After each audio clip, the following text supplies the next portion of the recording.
Welcome to the Regal Room, ladies and gentlemen. Thank you for joining us here for this ministerial session on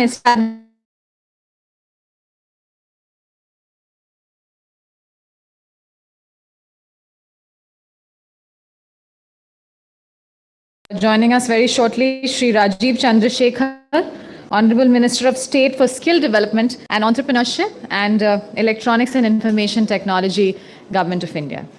And with that, ladies and gentlemen, I'd also like to inform all of you that this session will be chaired by Mr. Sanjeev Bajaj, President CII and Chairman and Managing Director, Bajaj FinServ Limited. We're going to be starting this at sharp 4:30. I'm going to ask you to settle in. Please ensure that your mobile phones are turned to the silent mode still, so that there are no interruptions to the flow of the program, and we will begin at 4:30.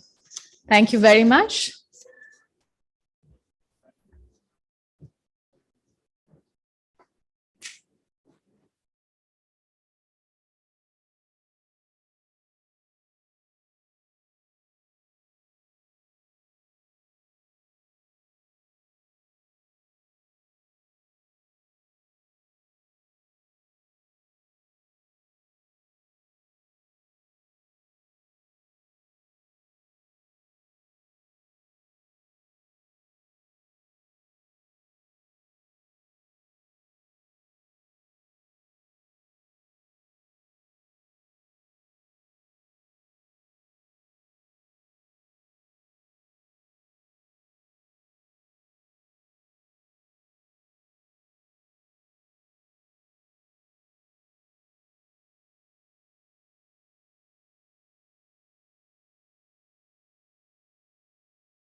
Ladies and gentlemen, may I request you to please be seated. The Honorable Minister is gracing us now. The Chief Guest, Shri Rajiv Chandrasekhar, Minister of State for Skill Development and Entrepreneurship in Electronics and Information Technology, Government of India. Please welcome the Honorable Minister in our midst with a big round of applause. So may I request you to please grace the dais. Namaskar, bahut swagat aapka sir. I'd also like to request Mr. Sanjeev Bajaj, President CI and Chairman and Managing Director, Bajaj FinServ Limited, to kindly grace the dais. A round of applause, ladies and gentlemen, as we welcome him as well. Ladies and gentlemen, we start with this session on establishing India's leadership in the digital economy of the future. India's digital economy is really growing at an impressive pace with its IT prowess and government initiatives like Digital India Initiative, telecom sector reforms, and push to semiconductors and electronics manufacturing, providing the hardware backbone to the digital revolution. India is on the right track to achieve its goal of Vikasit Bharat by 2047. It is indeed our privilege to have in our midst the Honorable Minister of State for Skill Development and Entrepreneurship in Electronics and Information Technology, Government of India, Shri Rajiv Chandrasekhar ji. Ladies and gentlemen, at this juncture, to begin with the session, I'm going to request Mr. Sanjeev Bajaj, the President of CII, to render the welcome remarks as well as set the context and also extend the welcome to the Honorable Minister. Sir, please.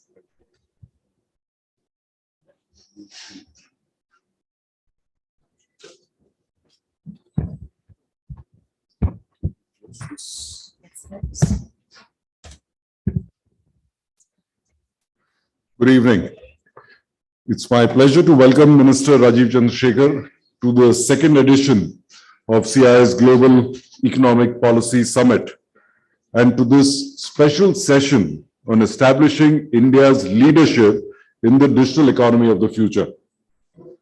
Honorable Minister, under your leadership, the Digital Personal Data Protection Bill 2022 is out, or at least out for comments.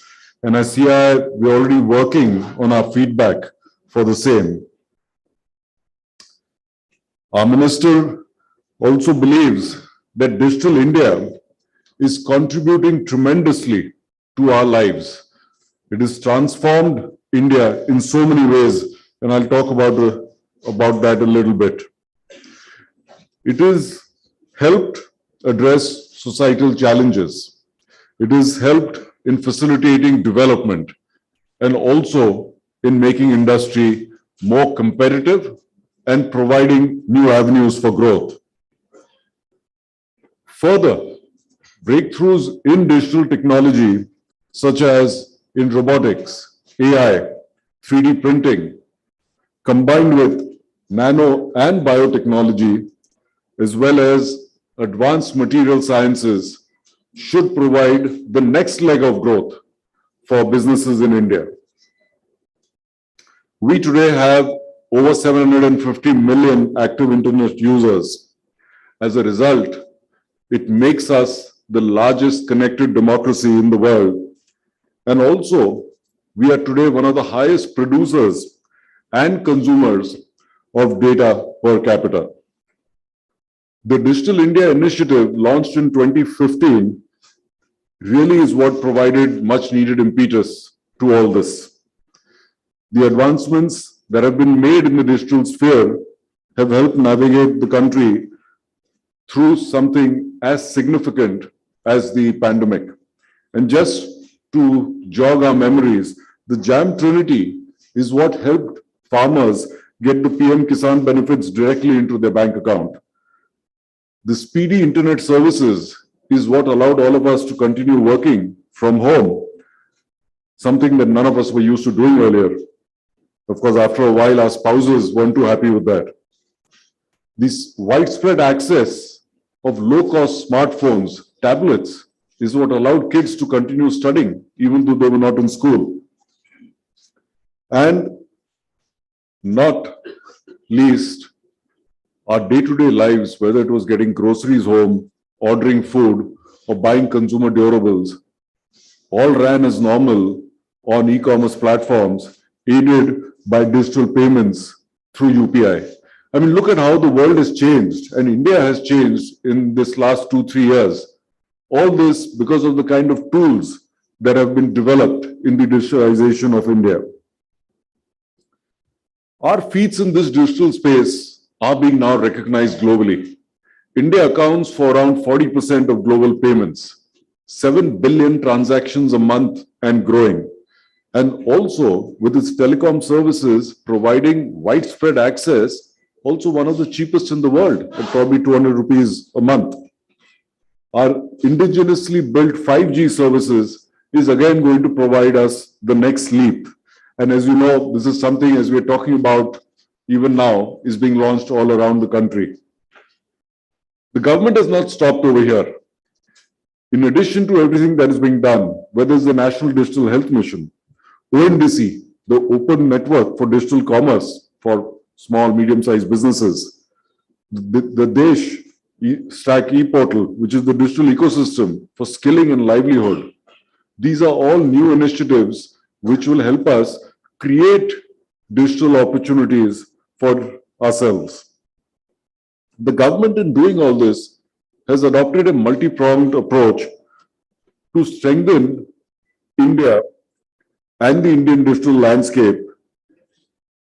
This, along with our young population, educated population, one of the biggest users of data across our workforce, is expected to take our country to new strides. See, let's keep in mind, in the last century, most invention happened in the West, and countries like us merely adopted them. And eventually, those that control invention, those that control IP, control how the world runs. In this new digital world, we are already showing that we have this opportunity to invent for India, but beyond for India, to invent for the world. With that, may I now request the Honorable Minister to share his thoughts with us. Thank you.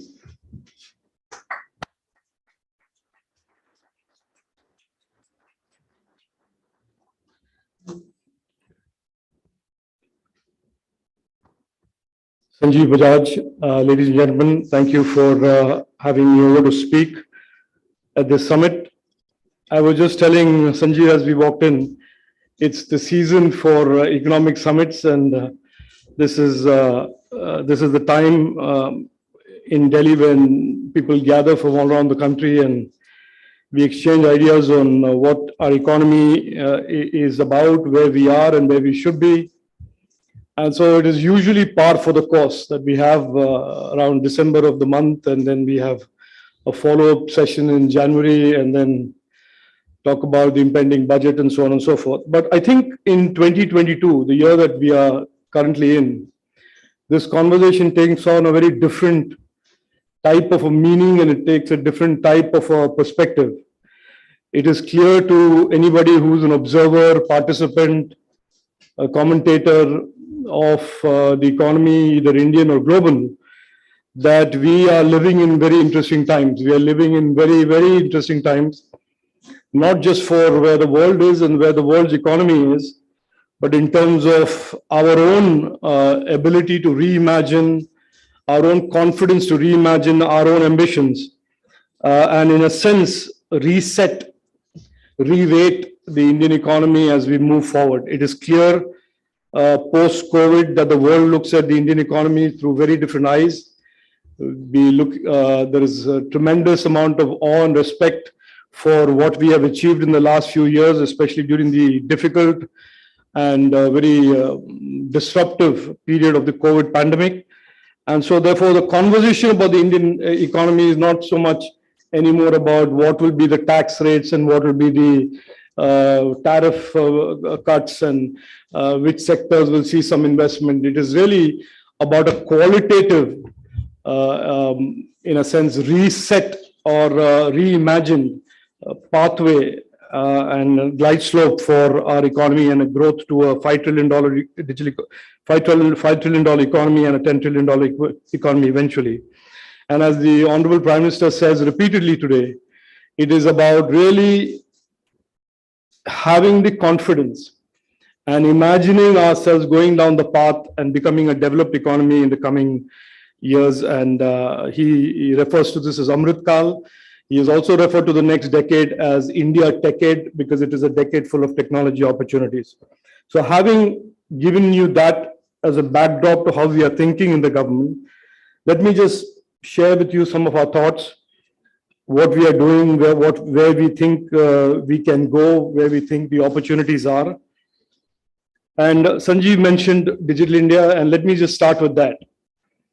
In 2014-15, and I was in the audience just like you when the Honorable Prime Minister launched the Digital India program in Delhi.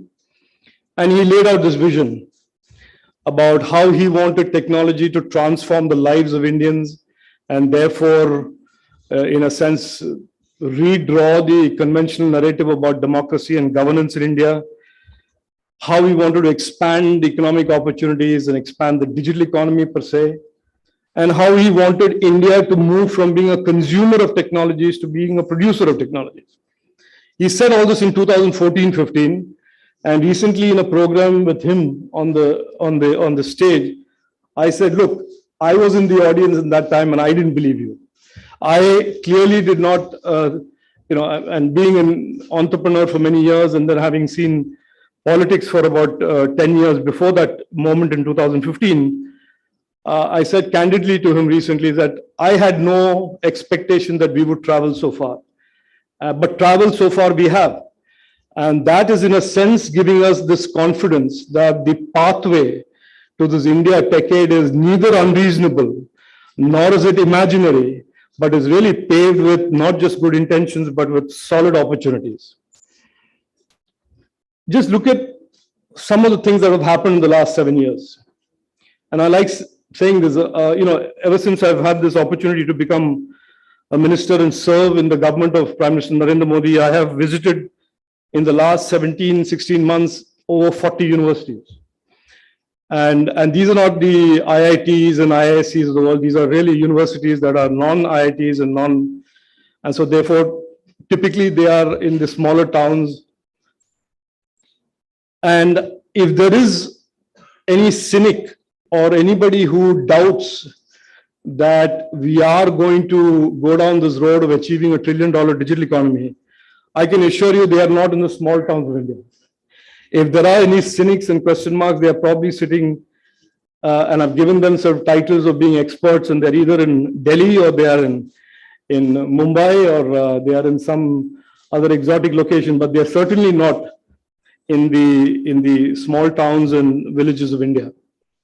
And so therefore, I wanted to make the point that there is an absolute energy and a determination that this path, this roadmap for $1 trillion digital economy that the Honorable Prime Minister has laid in front of us is something that has got a huge amount of support, not just by way of the youngsters who want to be entrepreneurs and startups, but overall in terms of many of the participants in the economy. I start usually with an example saying in 2014, after over a decade of absolutely unfettered imports and reckless FTAs, the electronics industry in India that had been, in a sense, to use a very fairy tale-ish phrase, vanquished. And there was very little in 2014 that we could call an electronics ecosystem. In 2014, 92 to 94% of all of the mobile phones, devices that Indians consumed, were imported. And I start with this example because it tells us how far we have traveled. And in 2022, 97% of the mobile phones we consume in India are assembled, made, tested in India. In 2014, there were no exports of electronics worth the name. Certainly not much of exports of mobile phone and mobile devices. And today, this year, we will close, in my opinion, with about 70,000 crores, 75,000 crores of exports of really class A, leading grade, globally competitive brands and products like the Apple iPhone 14, iPhone 13, the Samsung Galaxy phones, made in India and exported to consumers around the world. That is the distance we have traveled. In 2014, and again, I use another couple of examples to demonstrate where we are. Post-COVID, you look at a report card of the nations around the world, and you are CII, and I'm assuming most of you know this already, but I'll say it anyway. And you take a report card of the so-called economies that were strong economies going into pandemic, and do a report card of all of those economies and compare them to ours. You have the US struggling with an unprecedented 40-year high in inflation and all of the confusion, turmoil associated with that. You have the US, which had a gold standard currency called the pound that has just sharply nosedived and is they are dealing with double-digit high inflation. You have China that laid claim to being the superpower in Asia that is now struggling with the fourth and the fifth and the sixth round of lockdowns, or even seventh or eighth, depending on how you count it, on who allows you to count in Beijing. So, you know, they are struggling. They've had 3/4 of slowdowns. And you have India, which is the fastest growing major economy in the world, highest FDI, the fastest growing innovation ecosystem in the world. And so you have to tell yourself, there is obviously, when there were 4 big guys who came to a race or came to a contest or a challenge, it turns out that India is way ahead of these countries in terms of how we shaped up and how we took on this challenge of the pandemic. And certainly in the post-pandemic era, the digitization of the world is now accelerating. We can see that with the results and the performance of our tech services companies. And that digitization process is only going to continue. And that then throws up the opportunities that India is now pursuing. And I'll just quickly tell you about that and how the arithmetic leads to a $1 trillion digital economy. So I told you about electronics. We have done very well. We are at about $75 billion of manufacturing this year. And the goal that the Prime Minister has set for us is that we need to be a significant player in this changing GVCs of electronics. That the GVCs are changing post-pandemic, and the global value chains. The dominance of China, the dependence on China is evolving into something that is de-risked, and people are looking at a much more diversified supply chain, and that India must be a player in that. And we have set a target by 25-26 to reach $300 billion of electronics manufacture with $120 billion of exports. And to put that in perspective, we will end this year with about $14-15 billion of exports, or maybe at a stretch $18 billion of exports. So we're talking about almost an 8x growth in the next 4 years, 5 years in terms of exports alone, and 4x growth in terms of overall revenues and the manufacturing share in the GVCs.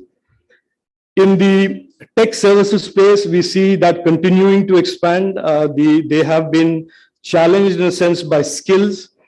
The government has responded with an all-of-government approach to making sure the skilling ecosystem is aligned to the requirements of the digital economy and the fast-changing nature of the digital economy. So we see the tech services business, at least for the near term, continuing its 15, 16, 20% growth, and which is the Infosys and the HCLs and the Wipros and the TCSs of the world.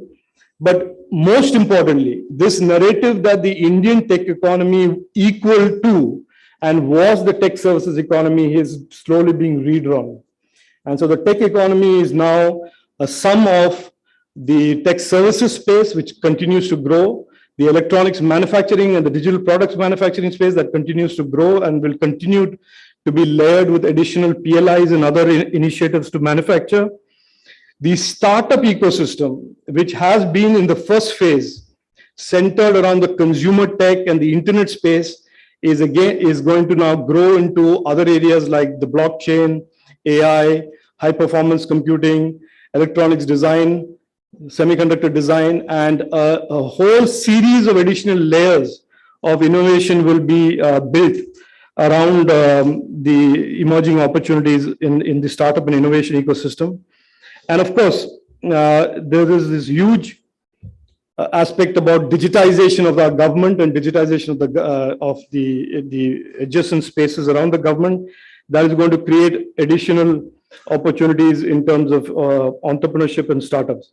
So we see the runway, in a sense, to a $1 trillion digital economy fairly well lit and well demarcated.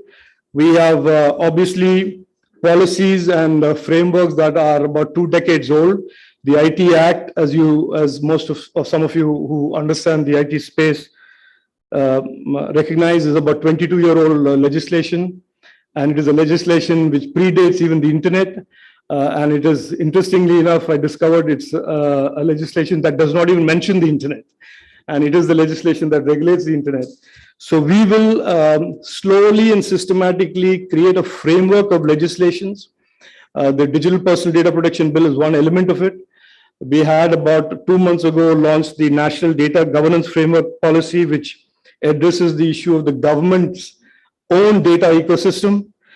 And we will shortly be introducing the successor to the IT Act, a much more contemporary, much more global standard, modern bill called the Digital India Act. These three will form the framework which will be light on regulation, will manage these so-called binaries of protecting consumer rights, but effectively also catalyzing innovation and not stifling it or not creating any road bumps or hurdles for it. So it is almost an article of faith for the Prime Minister that any legislation that we undertake in the digital space be legislation that is never going to compromise the ease of doing business goal that he has set for the economy in general and the digital economy in particular. The semiconductor piece, I'll just quickly talk to you about that before I end. It is obviously, for those who are engaged in deep tech and tech, almost the frontier, the cutting edge of design, innovation, and manufacturing intensity. So manufacturing piece is a long game, and we'll continue to invite, advocate, evangelize the large players, and there are, as you know, 5 leading players. I'm reasonably confident that over the next 3 years, we will have a fab commissioned, and we will have multiple packaging and verification units commissioned in India, both in the compound and in the silicon space. Obviously, all of this is sitting on our, what we call the Digital India Compute Initiative, which basically has prioritized and strategically focused all our tech efforts into automotive, mobility, and compute. So these are the 3 pieces in the digital economy that we are very focused on, and we believe are high growth areas and lend themselves to strategic technology leadership for India, and we are very focused on that. And on the semiconductor space, I just want to lay out for you one other interesting area that we are focused on, which is design. And we believe, we as an, I don't want to pretend that it's me or anybody in the government, we as in the ecosystem believes there is a huge opportunity for India with almost the largest outside of the US talent base on design to own or co-own the intellectual property or devise intellectual property for the devices and chips of the future, whether it's AI compute or it is for mobility or it is for automobiles. There are many, many use cases in the coming years that will require new devices, new ICs, and we think design is an area that we are going to be leading champions in. And the Prime Minister has very graciously allotted $200 million or almost 2,000 crores of rupees that can be funded directly from the government to startups who develop the next generation device.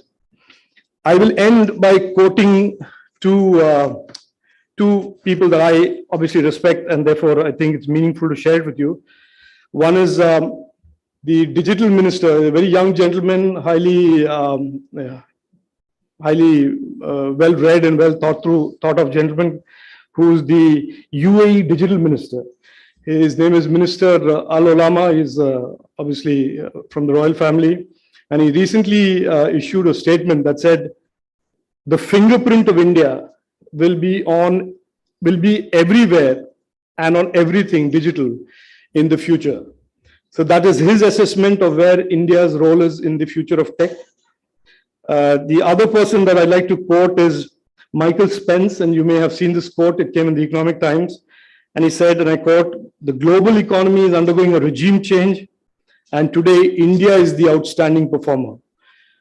So if you read those two in conjunction and then sort of understand what I've laid out and the Prime Minister's vision, I think you would feel reasonably optimistic and confident that we have a digital economy strategy in place, and that the digital economy will be a significant part of the overall economy.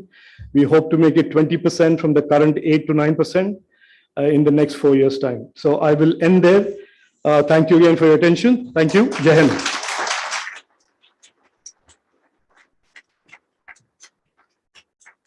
Thank you very much indeed, Honorable Minister, first of all, for making the time for this CI Global Economic Policy Summit. And thank you for that compelling address. Indeed, the India decade is paved with good intentions and tremendous opportunities, and digital will enable us to tap into those opportunities and power the future in more ways than one. Thank you. Ladies and gentlemen, with that, I'm going to request Mr. Bajaj to maybe ask a few questions to the Honorable Minister on behalf of the industry. Presented to us not only the achievements so far, but also your near-term plans. And you know, many of us are management in our own companies. We keep complaining that our boards set very hard targets for us. But if the Prime Minister set only an 8x target in 4 years, then I don't think we can complain. Ministers kindly agreed to take a few questions. While I shoot the first, please think of a few as well.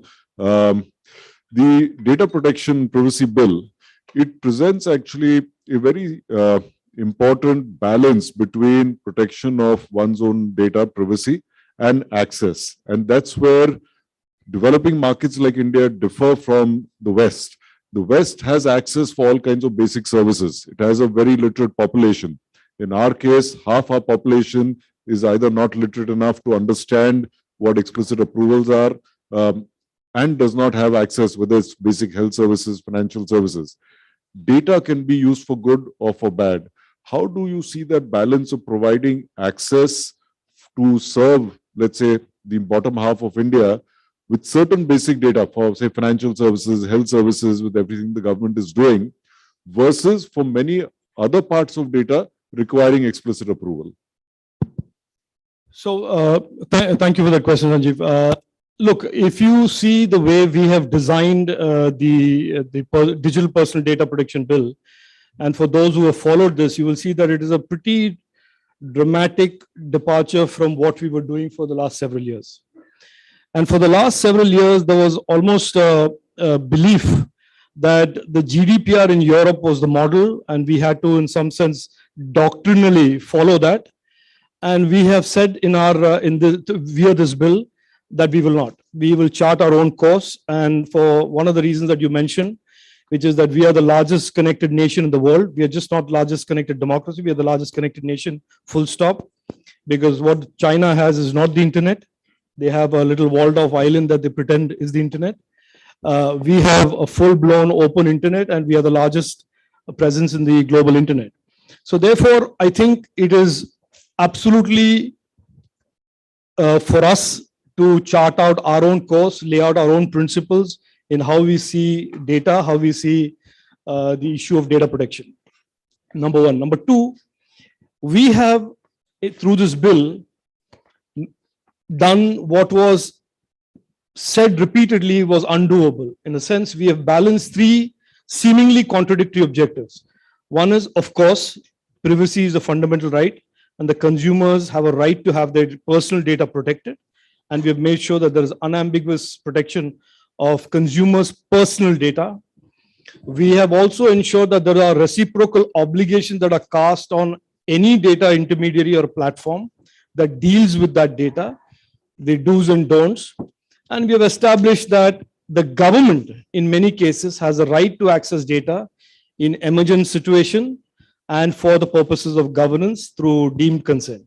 So we have established that government for governance and emergencies, the reciprocal obligations of the data platforms in a way that doesn't make it difficult for them to invest and do business around the internet, and of course the consumer's right to data protection. So we've managed to balance all of these things. We believe in an elegant manner. I'm obviously biased because we wrote the bill, so obviously I'll pat myself on the back, but it is for people to comment and say if you're right. On the issue of the use of data for governance, for better delivering services and public services, we have a very well developed document called the National Data Governance Framework Policy that deals with the ability to use citizen data provided it is anonymized and therefore stripped of any personal identifiers. So that data is available for government and the AI ecosystem and researchers to use, and we will be soon launching what will be, in my opinion, the world's largest publicly available datasets platform called the India Datasets Platform, and that will be used both by government and by AI researchers to develop algorithms and learning models and so on and so forth. Thank you. We can. Yes, sir. We indeed have, I think, 3 questions from the floor. First, I'd like to request Mr. Deepak Shetty, CEO and MD, JCB, to maybe pose his first question. Honorable Minister, first of all, very heartening to hear you and always very motivating. I am CEO Managing Director at JCB. I also chair CIS Capital Goods and Engineering Committee. Sometimes when we talk about technology or digital technology, people look at more from the services side, but I feel time has come for us to look from the digital technology point of view for the manufacturing sector also. Sure. I want to cite an example. In 2018, we launched an app to sell our parts through that particular app, like any of the e-commerce apps. We thought that people in the urban centers would use that particular app. During COVID times, when we saw that our utilization of our machines was very high in the rural India, we started looking at the data, and we were absolutely surprised that 75% of the parts which were bought by people in rural India using their smartphone. It was so heartening to see that how rural India is using a latest app to buy parts. While we wanted to further progress with that, sir, with the recent some of the provisions, my lawyers worry me. They say that we also are treated in the same way like a typical e-commerce company. So much so that probably we are naive in our understanding. And we really want that we continue to expand this because this is the best way of ease of doing business. We want to continue to offer this service to more and more of our customers. So through CI, maybe we can come and share our problems and maybe there is a solution for manufacturing industry. Yeah, I don't see anything in my mind in the bill that should come in the way of what you do and how you do it. And I can assure you that the bill has been written in a way to put lawyers out of business.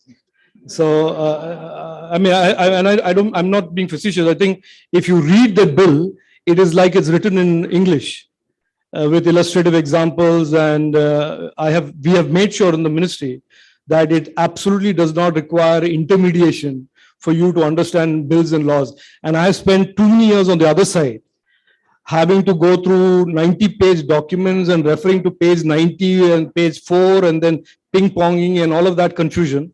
This is a bill that is very commonsensical, lays out the basic principles, allows the bill to evolve over time, and it allows the government to be in the same gear as the rate of change in the technology, in terms of the velocity of change in the technology space. Feel free to read it.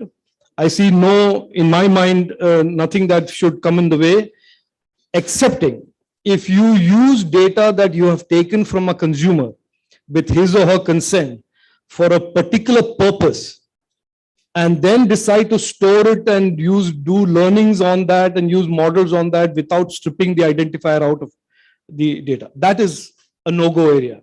So there will be significant deep behavioral changes in all companies that deal with data, starting from Google to Facebook to everybody. But those behavioral changes should not come in the way of your business models or your innovation models unless you're doing something totally wrong. The misuse of data comes to a halt. That I can assure you in this room, that the days that anybody can take data from a citizen and say that I'm using it to deliver your noodle soup, but then I use that data to upsell 100 different things, including profile you without your consent. Those days are unfortunately over, but you're not doing that with JCB, I'm sure. Not at all. Thank you, sir. In the interest of time, we have two more questions. I'm going to request Mr. Vinod Sharma, Chairman, CI ICT Manufacturing Committee and Managing Director, Deki Electronics, to please put forward his question. Sir. Mr. Minister, first, it's been a privilege to work with you and your ministry so closely at the CI Manufacturing Committee for Electronics. And I completely agree with what you said. I've been in policy advocacy now for several years, and we were dealing with a regime that actually said, let's focus on software and forget hardware. So coming from there, the mindset, the approach, the policies that you've laid out and the execution of those policies are absolutely brilliant. And I must compliment you and your leadership.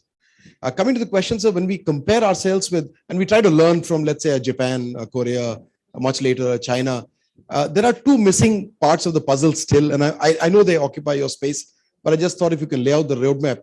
One is that all these countries had their own champions. Japan had their own brands, the Sharp, Sony, Panasonic. Korea still does with Samsung and Daewoo and others, or LG, sorry. So they have nurtured an ecosystem of components. In India, we are still missing those Indian champions. We had them when you were in business. Unfortunately, we lost them. And the second fallout of that is also the whole component ecosystem. So I'm very glad that you picked the toughest one, which is semiconductors, and did something. We are all sure that we will have semiconductors of our own very soon. The missing part is the PCBs and the passive components, where we have some experience, but we haven't done enough because the current PLIs don't, the investment ratios in these are too high. So if there is a roadmap or mindset in your thing, I would be happy to hear about it. So in a nutshell, the answer is yes, there's a roadmap. And the roadmap is called, if you look at our strategy document that we issued in 2021, there are 2 volumes to it. It says broadening and deepening the electronics ecosystem. It doesn't say broadening, it says broadening and deepening. Broadening means obviously we are going to get into various categories.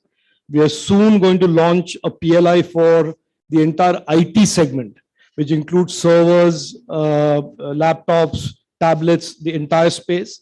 We will launch a PLI for wearables, hearables, which is one of the fastest growing segments in the electronics space. And we have tremendous leadership already there in that space, Indian brands, Boat and many brands like that. So this is as far as broadening is concerned. Look, I mean, I'm sure you know this, and I'm sure many of your members know this. Components is a game of scale.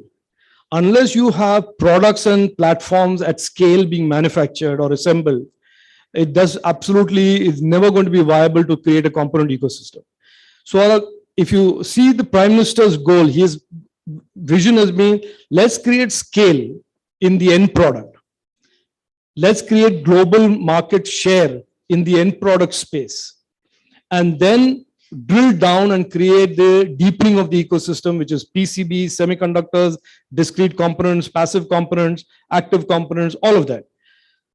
So this is a game where it's a multi-year long wait game. But it's playing out with various milestones. And I think today the success of the smartphone, which is really compute in the new age, gives us a lot of confidence today. As Foxconn shuts down its plant during COVID, that Apple, without missing a beat, is able to amp up its volumes from the Pegatron unit in Chennai and supply the global supply chain. So I think we are directionally in the right path. Remember that China took 30 years to develop this, and we are trying to do this in a decade.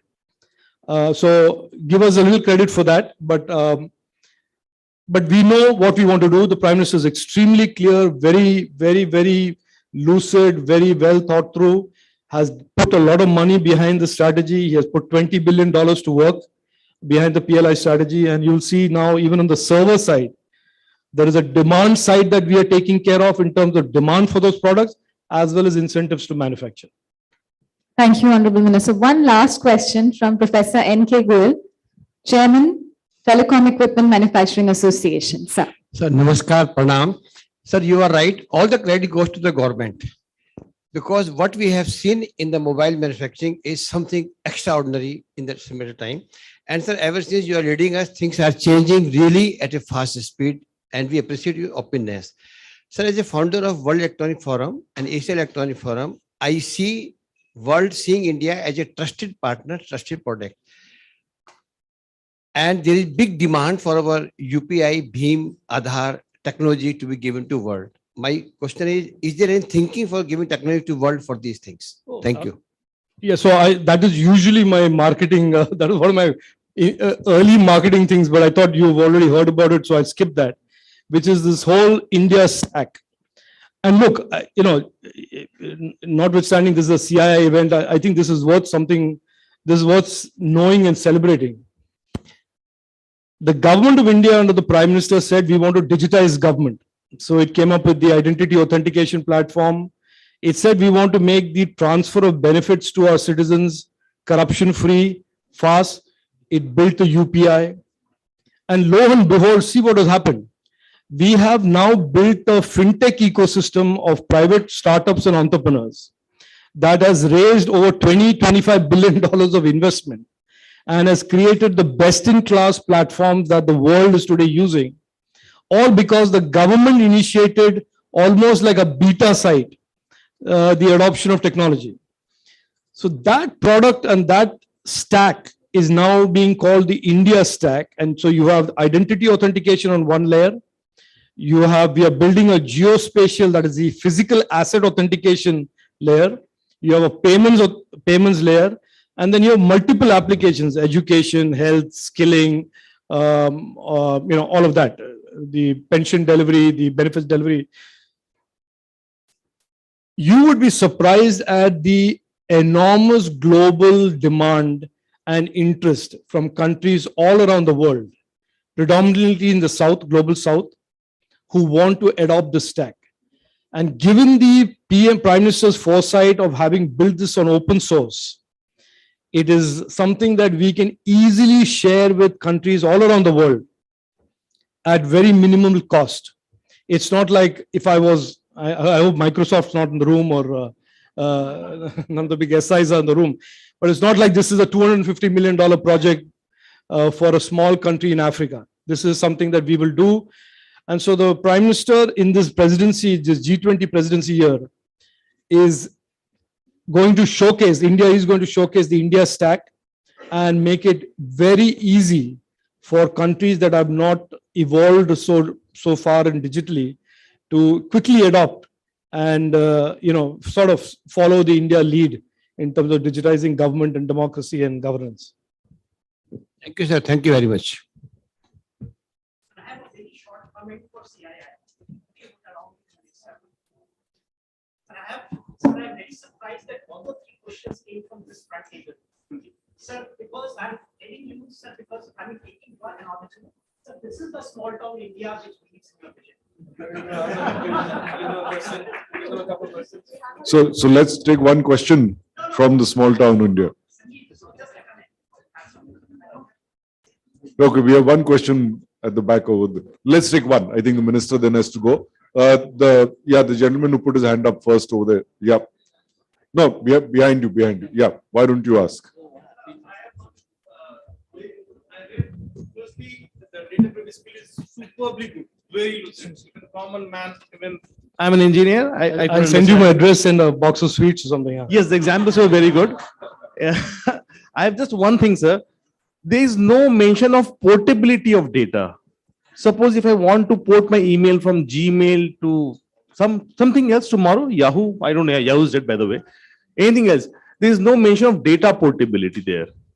No, so there are many things that are not mentioned in the Digital Personal Data Protection Bill because it doesn't belong there. Okay. Data portability is nothing to do with data protection. Data portability as an issue will be dealt with in the Digital India Act. So will issues of ownership of non-personal data and all of that. The Digital India Act will be available for consultation by the end of this month. And we expect both these bills to be taken to Parliament, hopefully together. So you will read the framework together. Thank you, sir. Thanks a lot. With that, thank you very much, Honorable Minister, once again for taking time out of your very busy schedule. Big round of applause, please, for the Honorable Minister of State for Skill Development and Entrepreneurship in Electronics and Information Technology, Government of India. We cannot thank you enough, Honorable Minister. We are full of gratitude. Thank you very much. Thank you, sir. Thank you very much, Mr. Sanjeev Bajaj, for chairing that session. I think it was very informative. Ladies and gentlemen, we have our next session, which is going to start in another 5 minutes. So I'm going to request you to please stay here with us.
Shri Ashwini Vaishnav, Minister for Railways, Communications, Electronics and Information Technology, Government of India.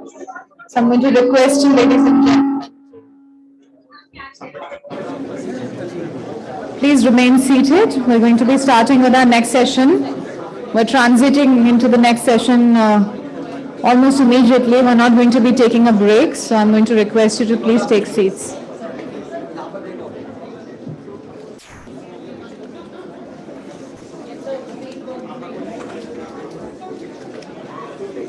In the next session, we will be graced by the chief guest of the session, Shri Ashwini Vaishnav, Minister for Railways, Communications, Electronics and Information Technology, Government of India. The Honorable Minister will be here, ladies and gentlemen. May I request you to please take seats.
चार लोग हैं लेकिन बीच का table एक अलग से उनके लिए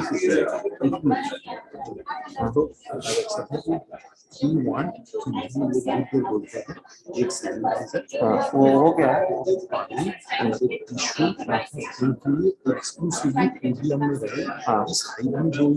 खुद एक्सेस और जैसे बोलना शुरू करेंगे उससे पहले वो वाला पानी ला देंगे ये स्टैंडर्ड प्रोटोकॉल है जहाँ भी वो जाएंगे वो ऐसा टेबल चाहिए नहीं वो बोले थे इस पे डाल हेलो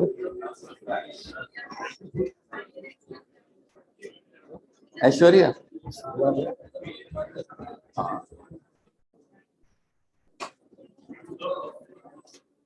स्वीट और salt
may I request you to please put your hands together for our Honorable Chief Guest, Shri Ashwini Vaishnav, Honorable Minister for Railways, Communications, Electronics and Information Technology, Government of India.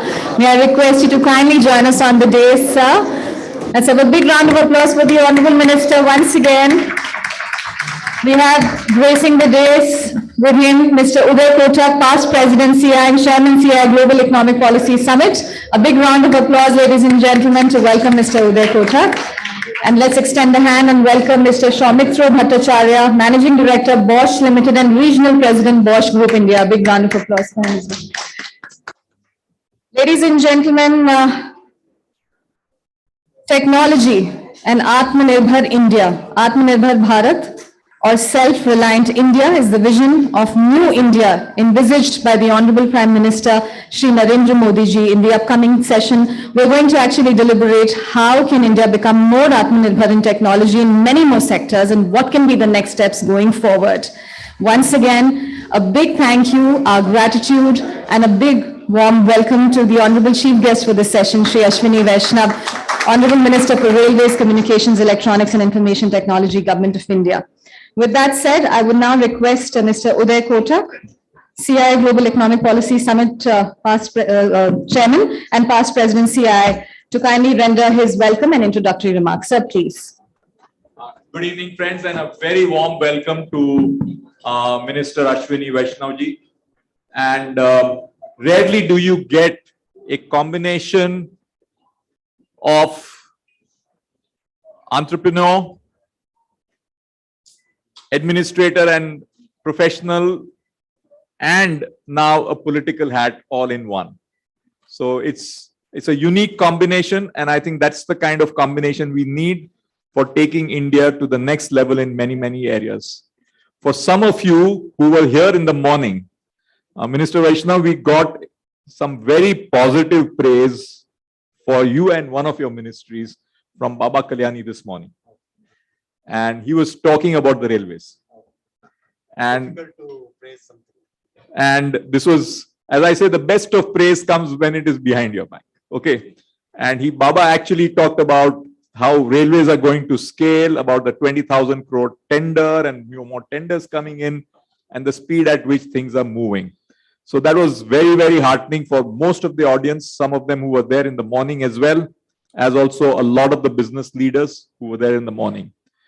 And as I think about it, you got a unique portfolio. You got a portfolio of railways, IT, communications, and electronics, and information technology, all rolled into one. In many ways, this is the part of what will transform India.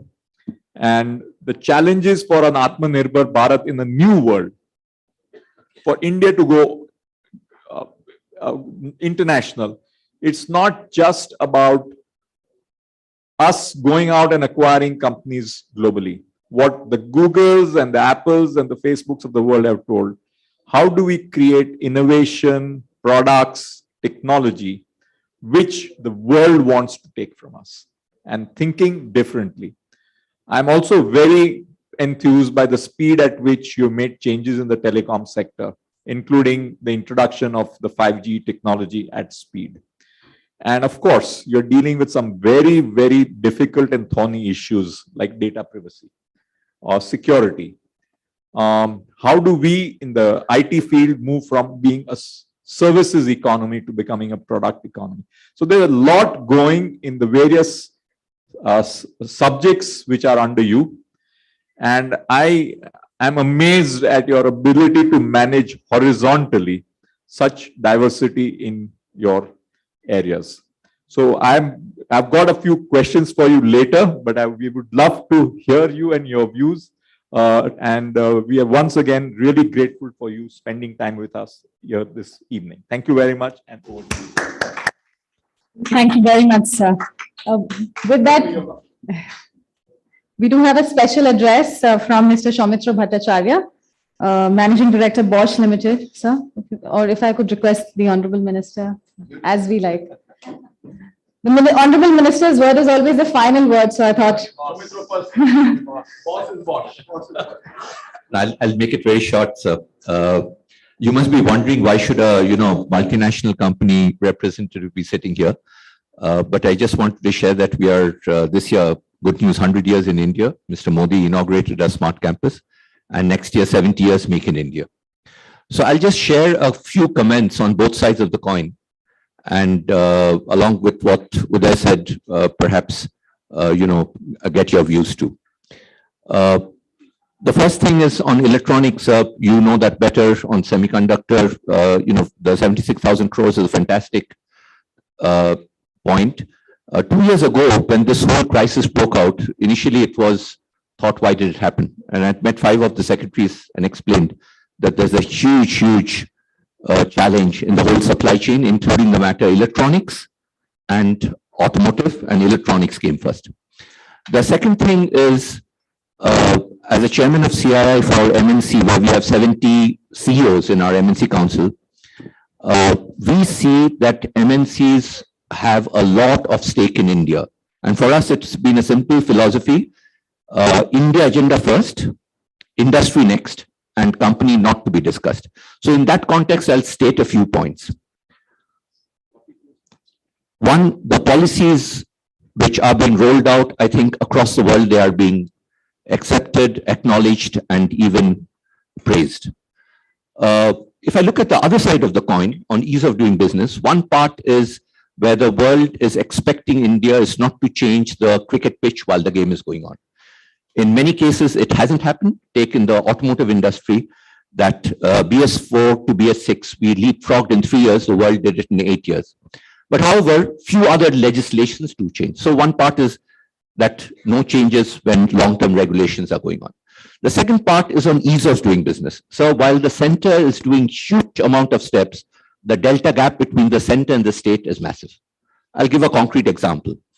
On the single window clearance, for example, today, while the states have brought that in, there are many cases where files are asked for while it's moving. So it's not a passport-like experience. So I always state worldwide, the passport-like experience currently is totally different from the past that we know. So can we, from ease of doing business, because we want to go to 50, break the 50 and later the 25, can we, whether it is on public procurement, take the L1 matter, whether it is direct taxes, take 1,500 APAs, which are there, only about 400 got cleared, and it takes about 29 weeks to get them cleared. On GST, I don't think industry is asking for tax breaks, but whether it is decriminalization, clarity, resolution, and so on and so forth. So center-state gap continues to be quite a big one. We from our industry as well as CI are trying to get everyone together for a common dialogue and trying to see how we reduce the gap and how we make transparency on KPIs. The next point is about what you often discuss, innovation and affordable innovation in India. And that is also Atmanirbharta. Here, how can we do a jugalbandi between, example, CII, government, and of course, industry owners on R&D. R&D is very low. For example, if I take our company, Bosch, for the last 4 decades, the company parent spends 8 to 10% of its turnover, and turnover is 6,50,000 crores on R&D. In India, we spend 5 to 7%. Take carbon neutrality. We talk about it. 2020, we became carbon neutral worldwide, but also in India. So it's zero. It's completely neutral. So can we, sir, with your, but more importantly also with others, talk about some of these issues, what's going well, talk very clearly, what can be improved, talk about with KPI, KPRs, timelines, and put all 3 together, because industry needs to be made accountable. CII can be a catalyst to make it very concrete in terms of timelines. And I would just end by saying, and hand over to you, this is the sweetest moment India has had. The world is watching us. I believe not just the Indian companies, but MNCs who are here for a long time, who've created India agenda as a part of the agenda, can also play a role and bring in best practices and also, therefore, higher the bar. Over to you, sir.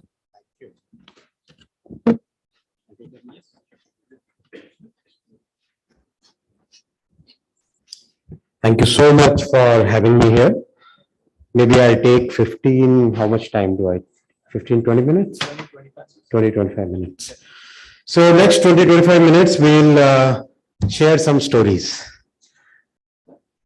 A long session, long day, must be really tired. So maybe we can have some good fun.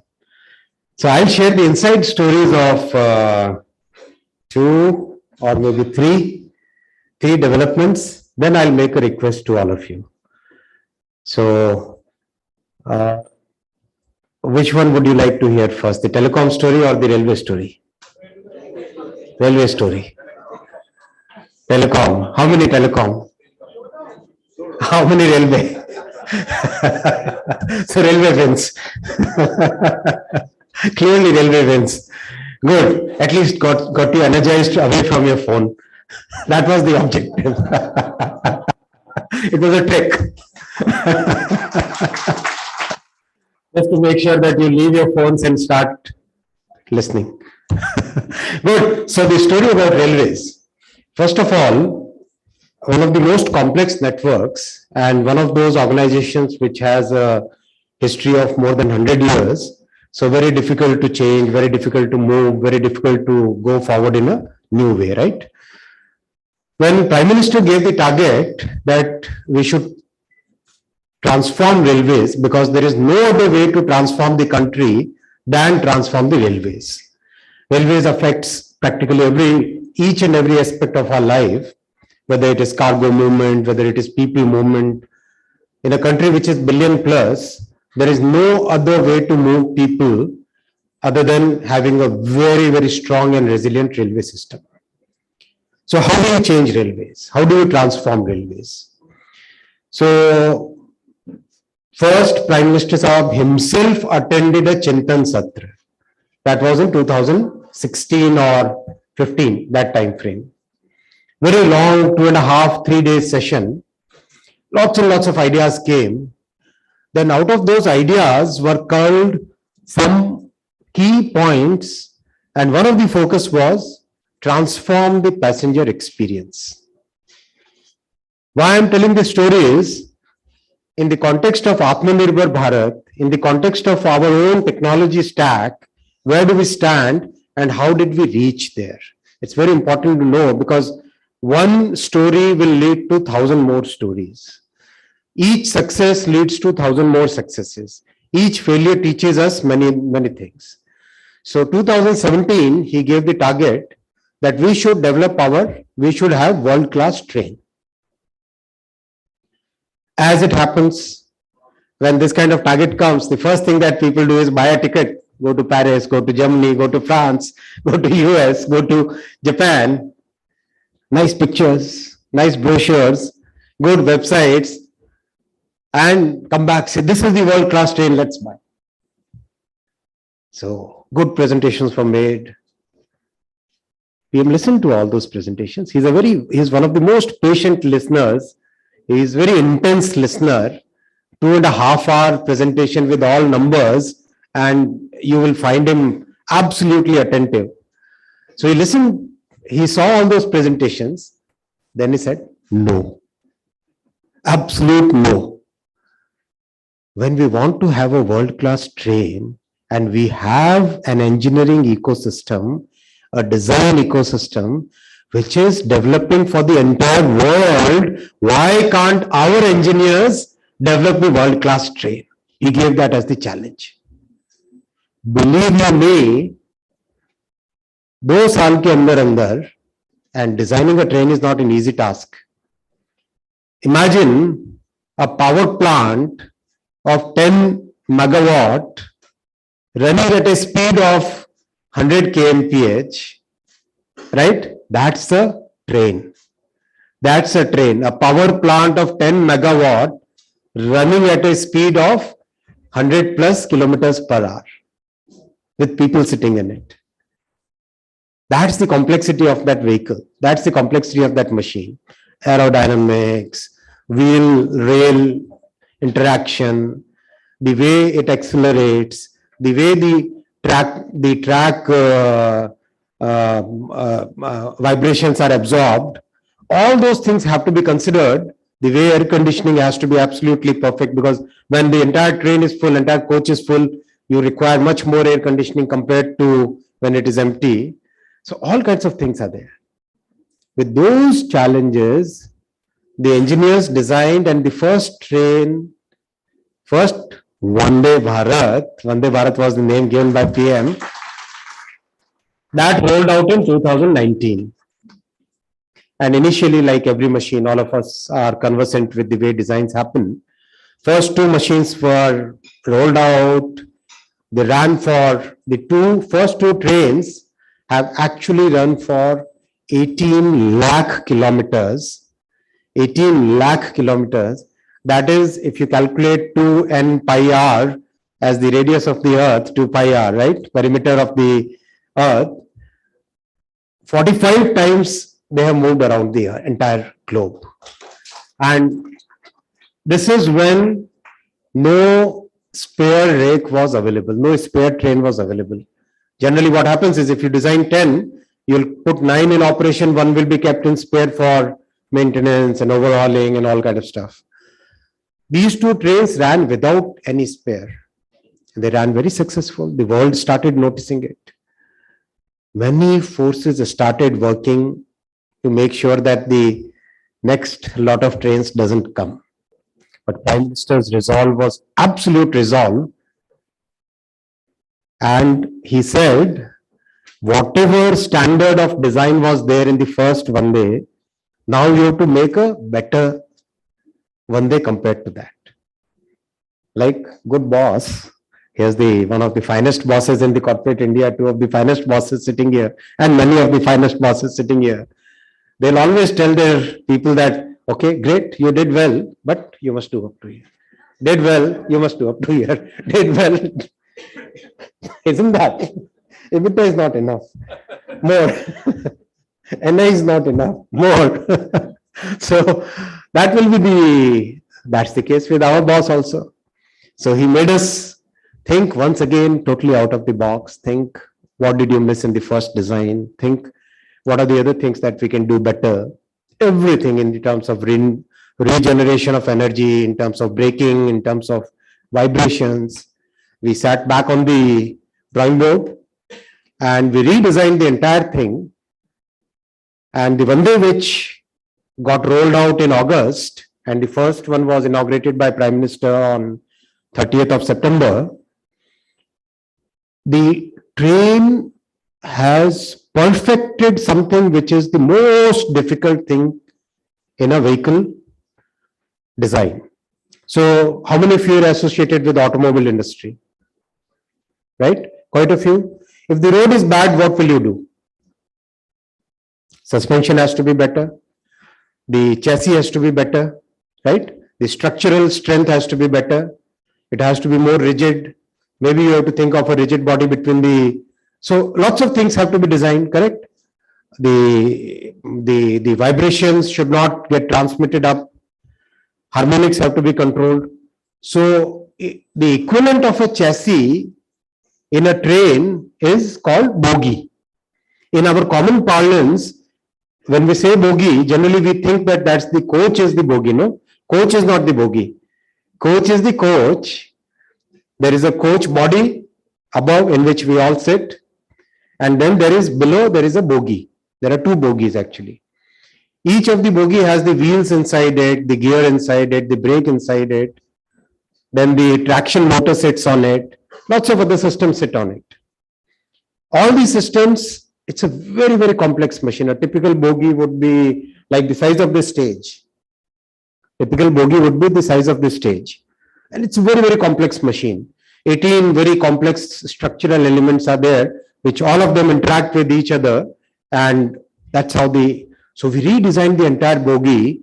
And in other advanced countries, where the margin of design is 3.5 millimeter, we took a challenge that no, the margin of design has to be less than 1 millimeter. So, very difficult task. People sometimes say that, yaar, ye kya hai? तीन बहुत अच्छा था. Germany भी export कर सकते थे हम तीन करते तो. मैंने कहा अगर 1 से कम करोगे तो जर्मनी पक्का एक्सपोर्ट करोगे. So the engineers, it was a difficult task. Believe you me, it was a very difficult task to design a bogie with that kind of margins and a very robust air spring, almost like a cushion on which the vehicle is resting. And this train, despite the condition of our tracks today, is able to give a riding quality which is significantly superior to any other train in the country. It is comparable to most of the international trains in the world. So the anecdotal thing is, if we put a glass of water on the train and when it was getting tested, how many of you saw that video? Right? The train was tested at 180 kilometers per hour on a track between Delhi and Kota, and that glass of water did not even shake. That glass of water was lying on the driver's desk and that did not even shake. So imagine, that's the quality of ride which is there. Prime Minister traveled almost 45 minutes by that train, and all the welders, electricians, all of them we had called to meet with the PM, and they wanted photograph obviously. So PM had to stand up again and again to get the photographs. 12, 13 times PM stood up and got the photographs done. Not a single time he had to take the support of the chair or of the cabin baggage area. That is the quality of this train. Sound quality, because the underlying structure is so good that vibrations don't come in, and vibrations means sound, right? So sound doesn't come in. So the sound quality inside the train is 1/100th of the sound inside an airplane. That's the quality. So I invite all of you to find some opportunity to travel by that train. It's an experience in itself.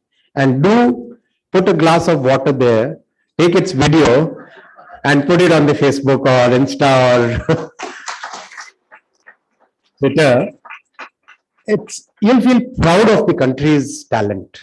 You'll feel proud of the way Prime Minister showed complete trust in our talent, in our ability to deliver, in our ability to design something world-class. And today, 18 countries have reported in their newspapers, and we didn't feed it.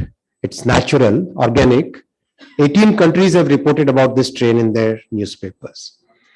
And hopefully, by the time we meet, maybe next year this time, we would have done about 75, 80 trains. And when those 80, 100 trains run for 2-3 years, the whole world's market will be India's market. That's the Atmanirbharta challenge which Prime Minister has given to the country. And that's the talent which has stood up to that challenge and met that challenge, achieved those goals in a very big way. So that was the first story. Friends, from railways, there are many more stories. We are about to complete the process for a world-class 9,000 horsepower locomotive. Process is complete. Another 12,000 horsepower locomotive, or most of our locomotives we have today are of 6,000 and 4,500 and 2,600 horsepower capacity. So this will be a step change in the way we manage railways. And last year railways did, normally we add 10, 20, 30 million ton every year. Last year we added 184 million tons. So that was like 6-7 times the average. So that's the challenge PM has given us. Transform railways in a totally fundamental way. And the team has stood up to that challenge. And I want you to give big round of applause for the railways team. Their sound should go to the Rail Bhavan. And whenever you find, thank you. Whenever you find an opportunity, whenever you go to a railway station, Go and look at that person who is managing the train, who's managing the station, give a pat on his back. Say that, I know that you are doing Prime Minister's work. Say that thing, please. Great. So that was the first story. The second story is about telecom. Again, we know that telecom is such a strategic sector, and our engineers are the ones who are designing systems for practically every large company in the world. Every big manufacturer, every big software provider, every big technology provider has Indian engineers who are doing most of the work. So in 2020, when the Atmanirbharta package was announced, PM gave the challenge that why can't we have our own telecom technology stack? Only five countries in the world today have the end-to-end telecom technology stack. Once again, the same story happened. Lots of people tried to scuttle the work multiple ways. You want to do something good, and there will be 10,000 people who will say that, "Nahi yaar, ye aise nahi ho sakta, isko aise kaato, isko aise karo, isko aise karo." That's the classic way. And it took great amount of perseverance, took great amount of determination, took really huge amount of trust in the capabilities of our people. This year, May 2022, when we tested our telecom technology stack, we tested it for 5 million simultaneous connections.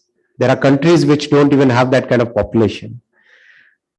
And now we are testing it for 10 million simultaneous calls. Compared to the other legacy systems from very large companies and very developed countries, this system is a step above because we didn't have the legacy system, right?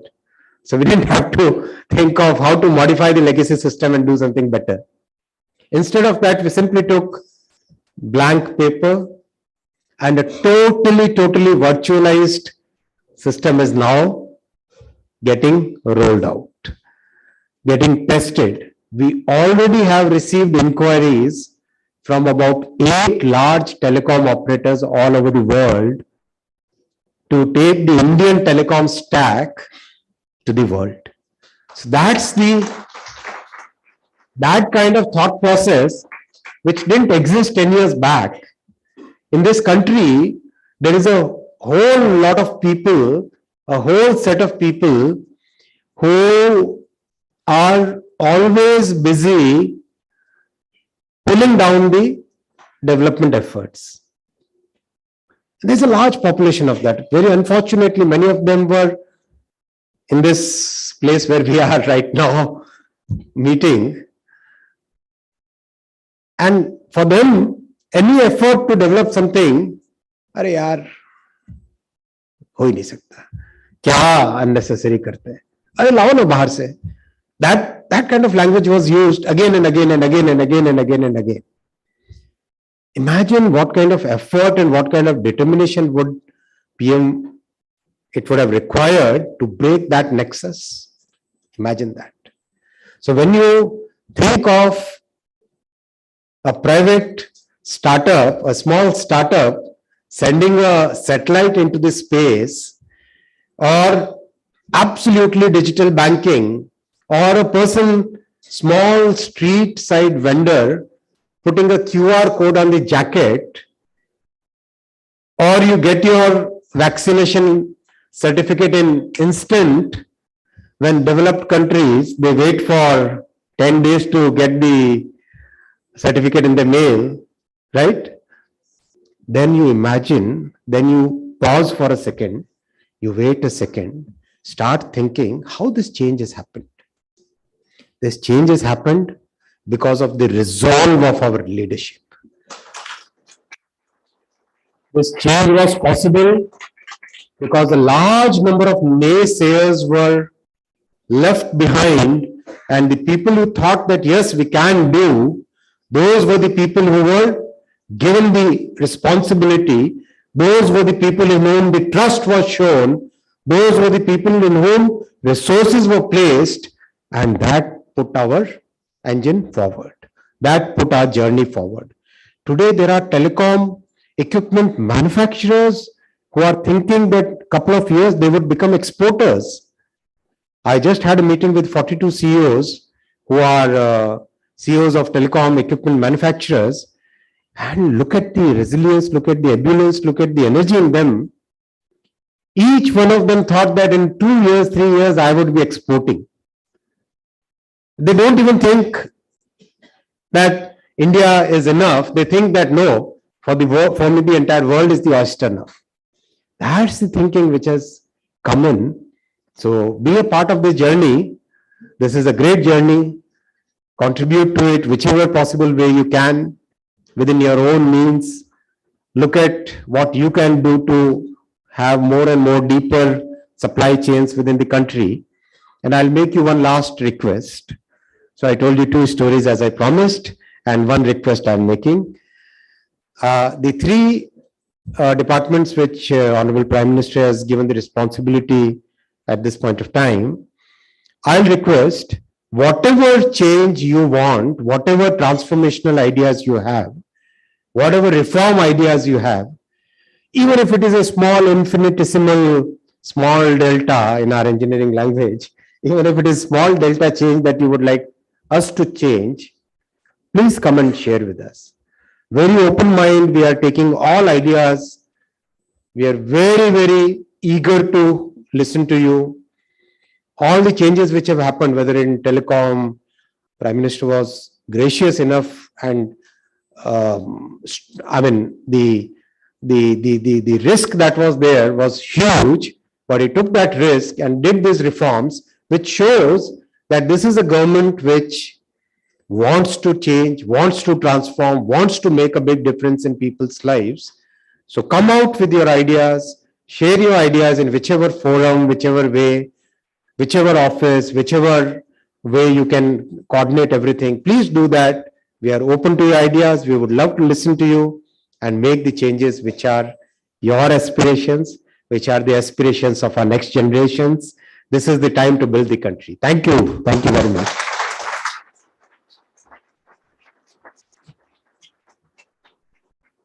Thank you very much, Honorable Minister, for that very impactful address.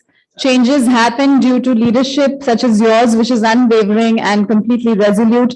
India is utilizing technology to improve governance and public service delivery, and also progressing rapidly towards achieving technology Atmanirbharta under the able guidance of our Honorable Minister, Shri Ashwini Vaishnav. Let's give him a huge, resounding round of applause one more time. And now, thank you very much, sir. Now we will be opening the floor for questions, but of course, the first question or the first concern is going to come from our dynamic chairman of CI Global Economic Policy Summit, Mr. Uday Kotak. Sir.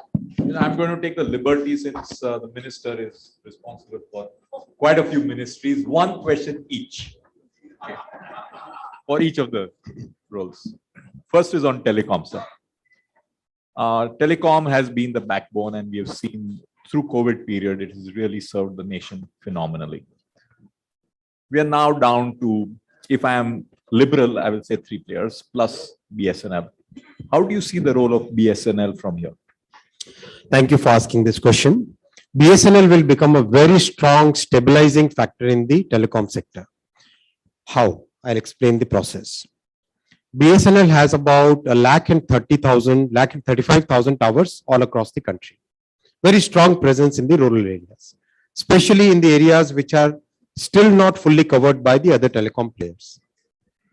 Now, the telecom technology stack that I discussed in the previous, the address, that telecom technology stack is going to be rolled out. It's a 4G technology stack which will be upgraded to 5G in a time frame of 5 to 7 months.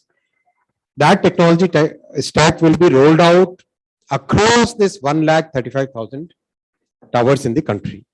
So which means comparable to the 2 other big players and another player, third player, BSNL will become a major 4th player in the telecom space, and especially for the far-flung areas, the rural areas, for the areas which really wouldn't be served by a typical market mechanism.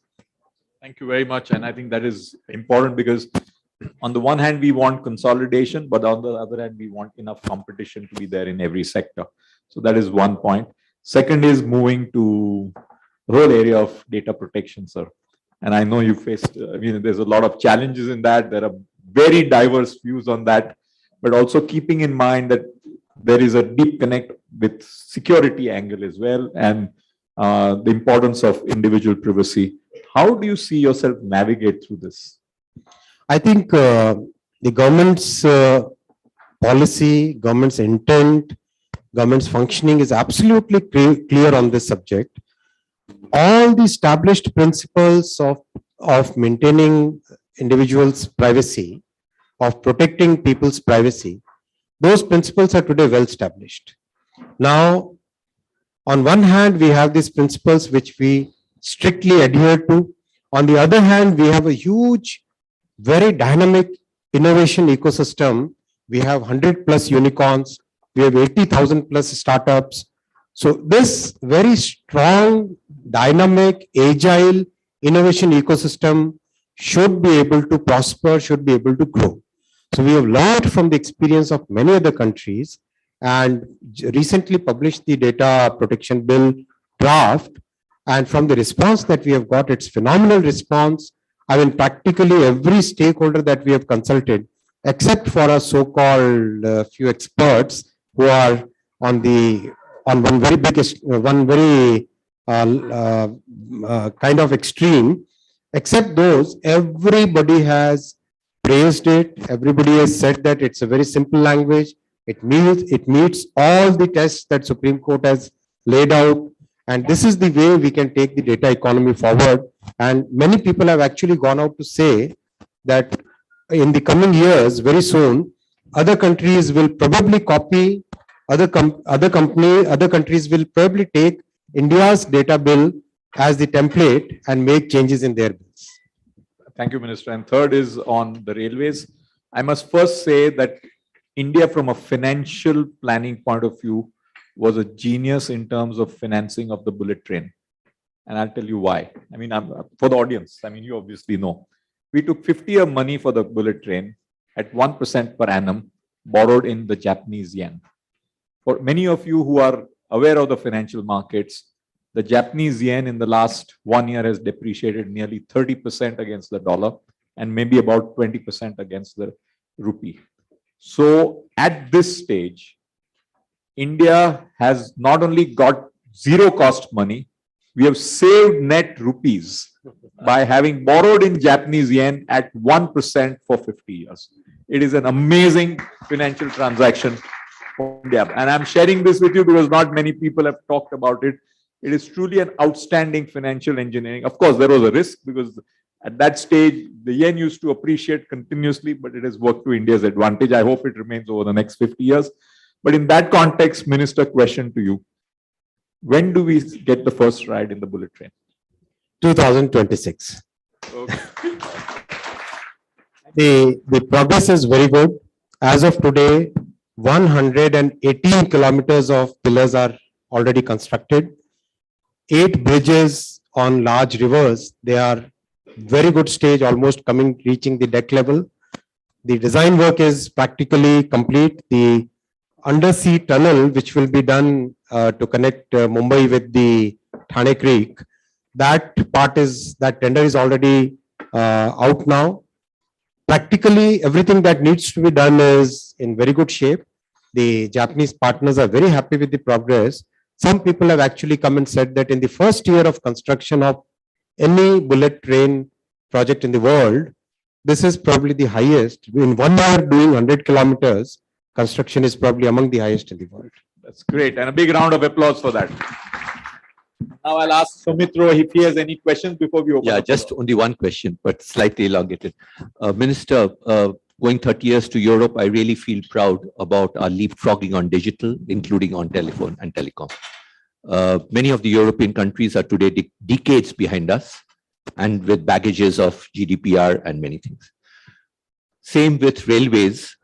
Today, again, we are leapfrogging from mediocrity to something which is at par with the world's best. So I have just 2 questions. The first question is, this sweet spot we've never had, in my view at least, but I need your view, ever for India. How do we capture it? Because we have to capture it where the world sees, believes, participate, including industry here. Therefore, what would your message be to industry here, Indian companies, global MNCs, everyone, about the Jugalbandi?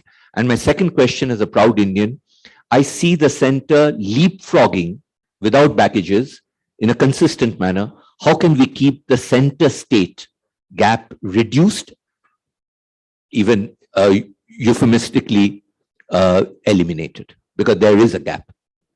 Very good question. And if you allow me 4 or 5 minutes to answer it, in the, I think in the management committee of CII, last year we met. How many of you were present in that committee, in that meeting? Not many of you. Okay. In that meeting, we discussed what is the philosophy behind our economic management at this point of time, right? Over the last few years. This is a very carefully crafted strategy in which the country will be in this kind of growth phase, not just for 1 year or 2 years. So why I took this point like this is because this is not a sweet spot for today only. This is going to be a phenomenal growth path over at least a decade, coming decade, at least 1 decade, we are going to see 6 to 8% of real growth over the next 10 years. And why that is the case, I'll explain in a little bit of detail. In 2021 budget, Prime Minister changed the entire course of our economic management, shifted the entire focus from small interventions to a complete transformational investment strategy. And unlike many of the Western economies, where the focus was on consumption, he put the focus on investment in our long-term future. Now, there were many critics who said that, yes, investment is good, but it is not going to give the result in 1 year. So why put so much of reliance on investment as the strategy? But Prime Minister's clear conviction, basis his experience in Gujarat, was so strong in the investment strategy that he did not deter, and he was clear in his determination on that path. So in 21 budget, we had 5.5 trillion rupees as capex allocation from the central government's budget. That was increased in the 22 budget to 7 trillion rupees capital allocation for capex. The results are today clearly visible. Sector after sector, we see the capacity utilization, and Janmay, thank you for sharing that data with me. Capacity utilization has gone from 60-65% to many cases 80-85%, many cases even 90%. On an average, it is aggregate level, it is about 72-75%. The formal sector employment measured by PF registrations, Provident Fund registrations, new registrations minus the people who leave plus the people who join again. If you take the net of this, pre-COVID, it used to be about 6 lakh per month. Now it is 15 lakh per month. So it's a step change, and this step change has a lot of good sound economics behind it. And this strategy is continuing. This strategy is continuing because our central government's balance sheet is very healthy. If you look at the total liabilities of the central government, we are just about 53.8% or 54% of the GDP. That's not something which we need to worry about. Our borrowings from the market are very limited, just about 16 trillion rupees today. So that kind of healthy ecosystem, and when we put money in the infrastructure investment, close to 28% of it comes back in the form of taxes over a period of 3 years, because infrastructure has that life cycle. So it's a very good harmonious growth path, sustainable growth path that we have. So this was a long answer, but the short answer to your question is start investing in your capacity now. because suddenly you will find that you are short of capacity. If you were thinking of doing your capacity addition 3 years from now, I'll request you start at least keeping some margin in your planning and do pull back little of that forward, pull forward some of that capacity investment plans that you are thinking, because the demand is growing at a very consistent rate. And when the third year of this capex cycle starts showing result, that is the time when we really start seeing very big. And those from the automobile sector would vouch that the demand for car is it's massive at higher values. And for practically everything, this Diwali was a very good example of how the demand has picked up. And when the demand starts percolating down to two-wheelers, then you see a real big change. That means that the entire cycle has really, we have a very detailed model that demand has really come full circle, and then the circle of growth starts beginning. To the second question about removing that delta between state and center, it's a constant endeavor. I can give one example. In the case of ROW permissions, where the state government gives the permission, central government basically gives its permission basis the state government's data. In the case of tower, all the telecom infra, after working very persistently with the state governments, and the last ones to come on board were Delhi and West Bengal, but everybody else came on board very early. Today, on an average, the time used to be 221 days for getting a permission for setting a tower. That has come down to 7 days. 221 has come down to 7 days. So it's possible to fill that gap. Together, we in the government at central level, you in the industry, and the governments at the state level, we have to work together. This is a cooperative federalism spirit. We have to work together and fill those gaps. Thank you. Shall we open up for the audience? Yes. Ladies and gentlemen. One is Janmay and one is the gentleman here. So we'll start with Mr. Janmay. No, Mr. Jan. Yes, there You have he a is. great point. Wait, I'll give you the mic. Actually, I want to give you some good news. The most critical publication that has been attacking India for the last, 20 years is The Economist. I had lunch with their CEO last week, and she was telling me that the narrative on India has changed, and then went on to cite things even more clearly than you, Minister, about why India has changed and how India has changed, on which dimensions India has changed. She said, you all are going to be, your average age is 27, Africa is 17, Europe and China, US and China is over 38, Europe is over 40, Japan is over 48. So the whole world needs India. Second, she said that you have now actually started to address some of the infrastructure issues in a sustained manner on major areas, roads, railways, and then your telecom stack, your tech stack is the best in the world. I was not speaking. She was speaking. So I must say that the narrative is very important. And for the first time, I have seen Zani Minton Meadows had come in April. She was that time still questioning. But this time when the CEO was here, she spoke so positively that it really said, she said, everyone is looking at India. You all are in the lucky spot. If you mess it up, it will be a lost opportunity forever because everyone's looking at you. So I just wanted to give you a bit of a congratulations. Sir, my question each is regarding railway and telecom and electronics. Sir, earlier Mr. Piyush Goyal used to say, if roads are for private vehicle, why not rail for a private rail?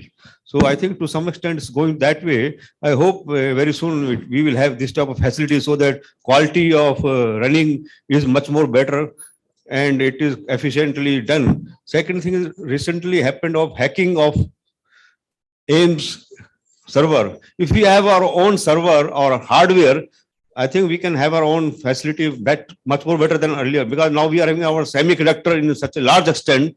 In future, nobody will be able to take this type of adventure, because recently this type of hacking happened is a very rare, which is very harmful for the country. It can be for any ministry also. Thank you.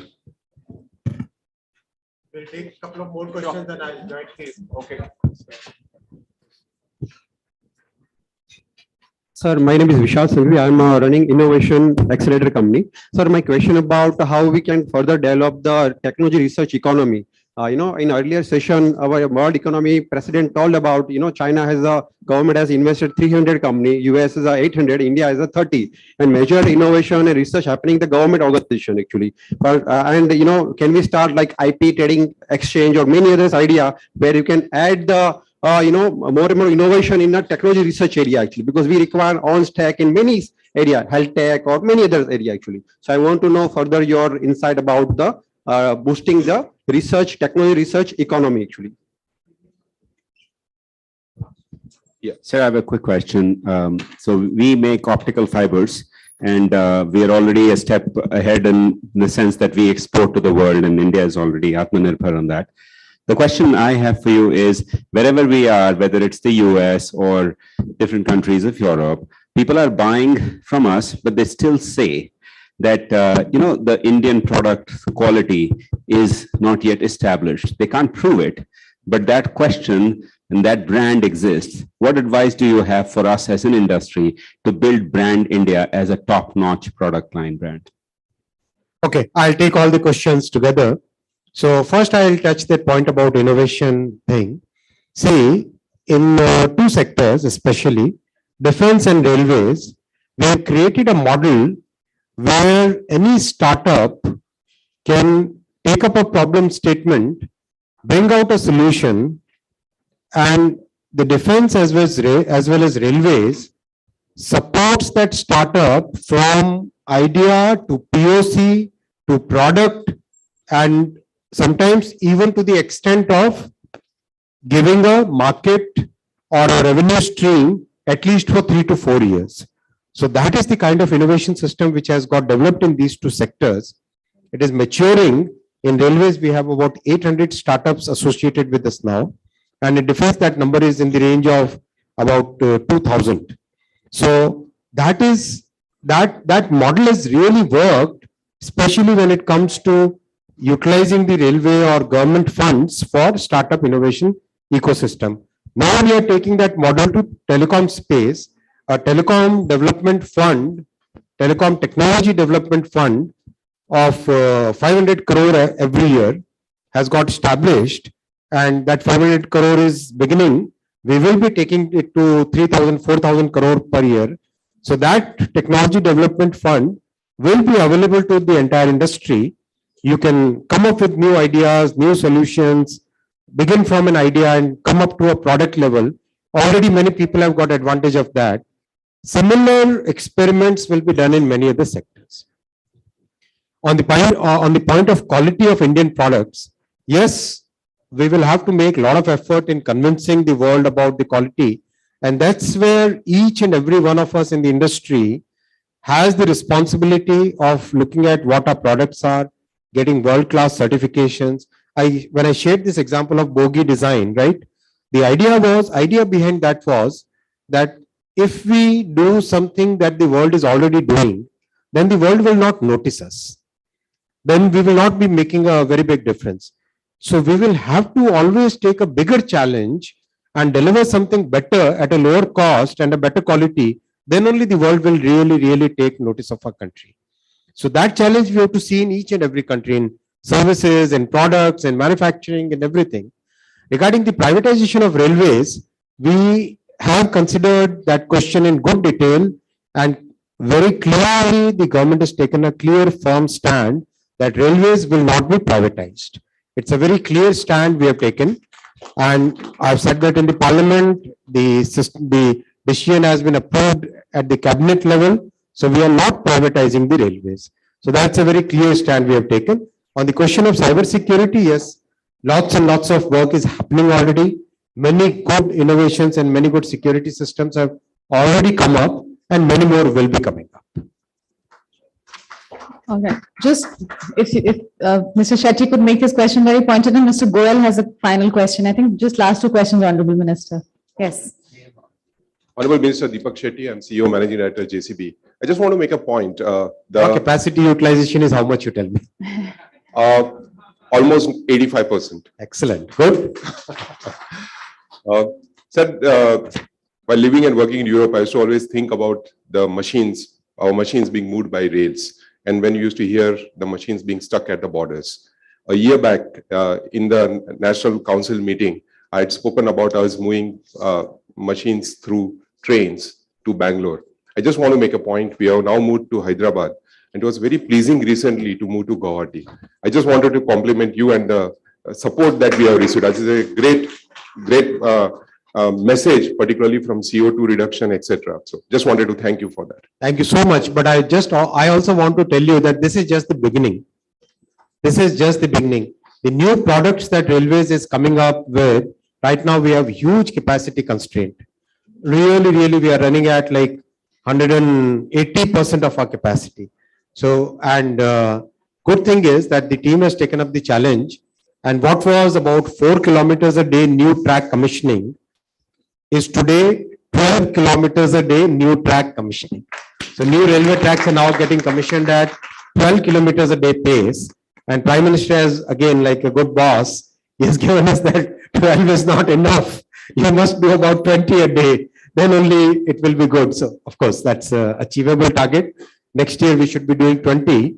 So once we have a bit of capacity constraint settled, we will be bringing up very good products where a large number of less than truckload LTL cargo, what we call less than truckload cargo, which is not getting to the trains because we don't have the capacity at this point of time, will be attracted to railways in a very big way.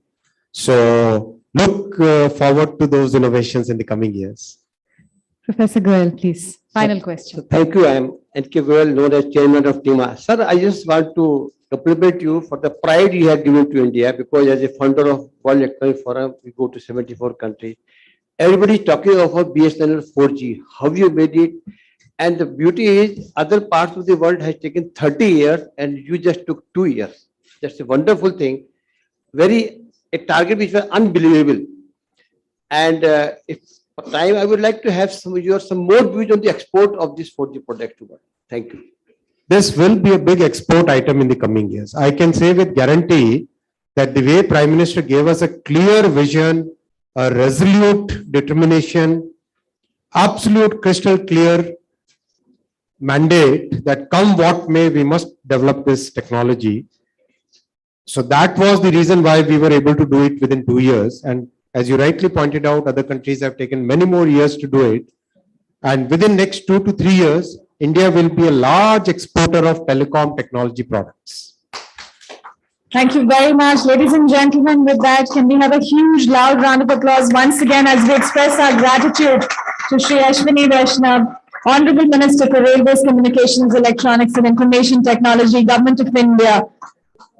Thank you, sir. It was tremendously inspiring to have you in our midst, talking to us. Thank you very much. And I thank Mr. Uday Kotak and Mr. Soumitra Bhattacharya for guiding us on the way forward. A big round of applause once again, ladies and gentlemen.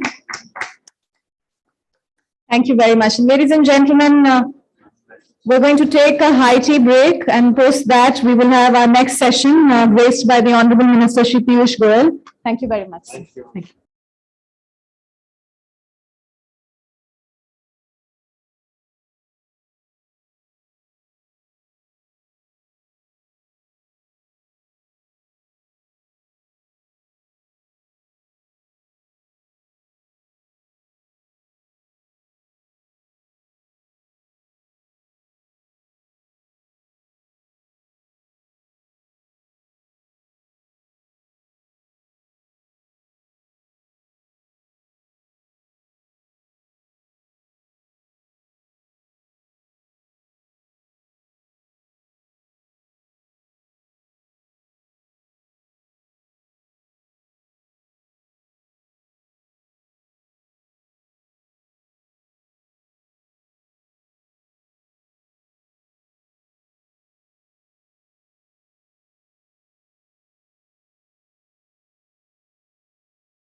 session. We will be serving dinner in the Regency Hall number 5 downstairs. And I request all of you to join us for that also. Request your patience and please enjoy your tea.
Ladies and gentlemen, thank you for being such a lovely audience.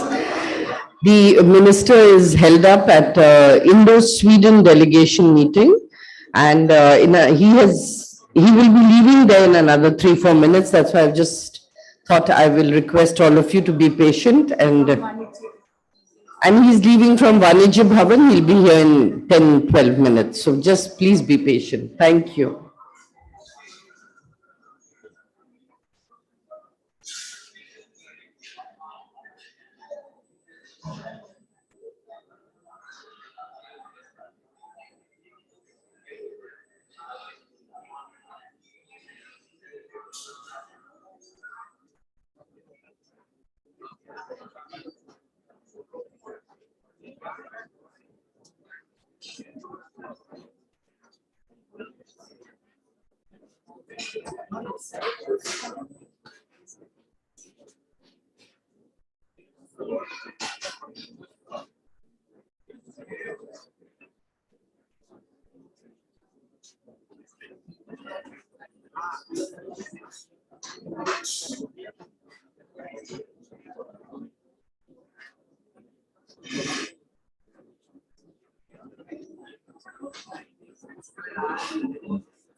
So we can have a dialogue. Yeah, so I'll make some very brief introductory comments and then come to you for with a very broad question.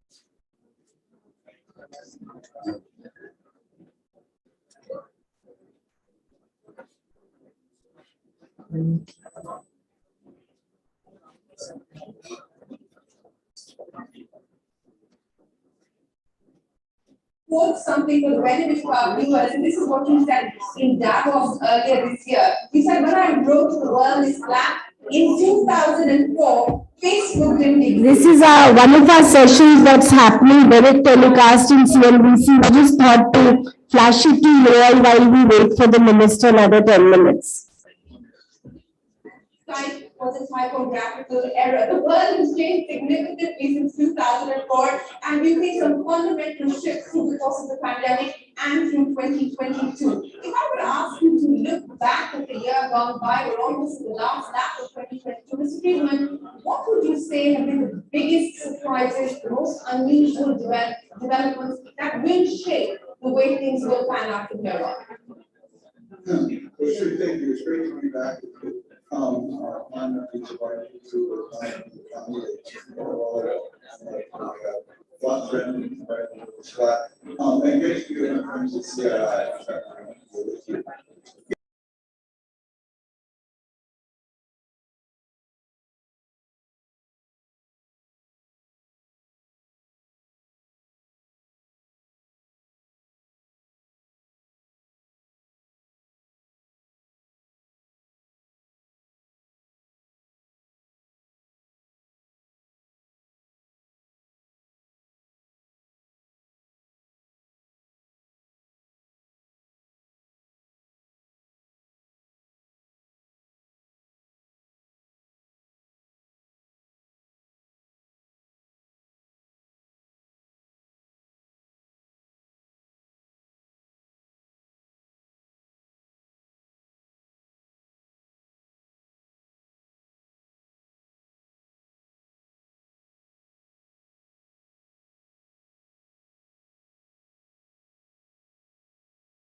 Stolen from God and promised that they would use their to interfere in our next bill. And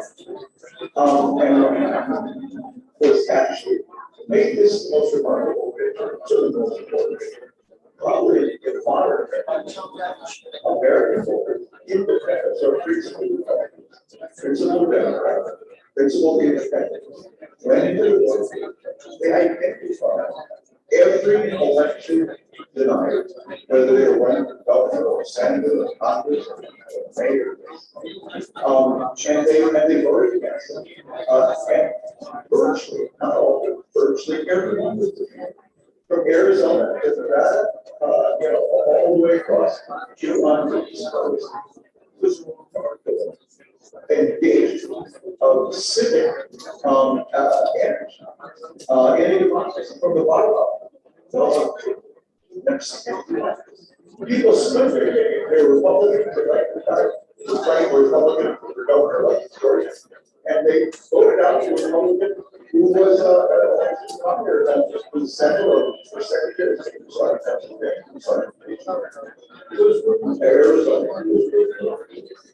and it's something that gives me a sense of pride to it gives me a lot.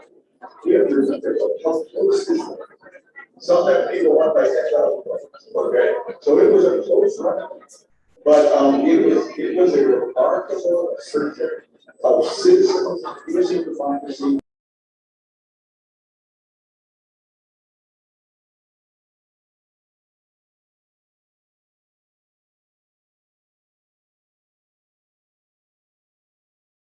Two ministers arrived at the hotel and he's coming upstairs. So request all of you to please settle down.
Yes, yes, I had to.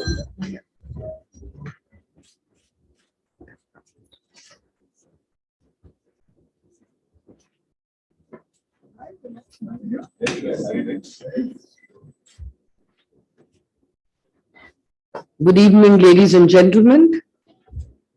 We'll start with the session right away. I think everyone's been waiting patiently, and minister's also in a bit of a rush. He's had a very, very heavy day today. And I think it hasn't ended yet. He has to continue this. So to begin with, I'd like to request Mr. Valayan Subaya, Chairman CI Mission on Atmanirbharta and Executive Chairman Tube Investments of India Limited, to welcome everybody and give his presentation along with Mr. Sanjeev Krishan, Chairman PwC India, and to make the presentation. So, thank you. Thank you. Good evening, everybody. It's a pleasure to welcome Mr. Piyush Goyal to the second edition of the CII Global Economic Policy Summit and to this special session on measuring Atmanirbharta and the way forward. So your constant engagement with CII has really helped the industry navigate two big crises, COVID and the Russia-Ukraine war. And as we head into another precarious year, we continue to look to you for your support and encouragement to navigate the widely anticipated slowdown in the economy during 2023.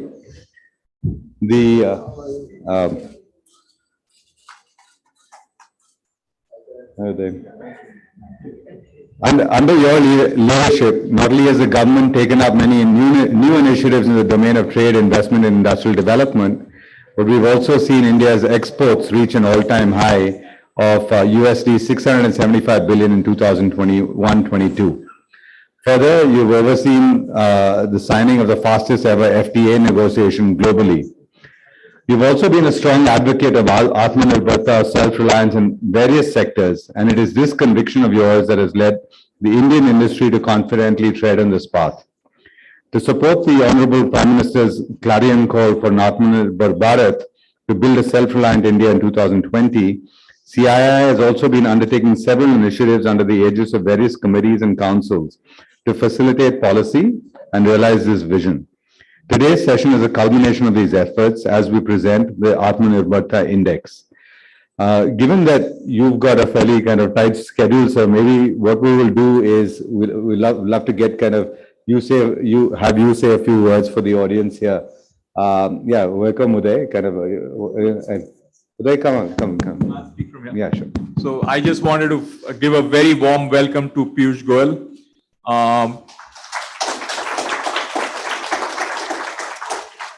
Piyush, you got so many ministries under you.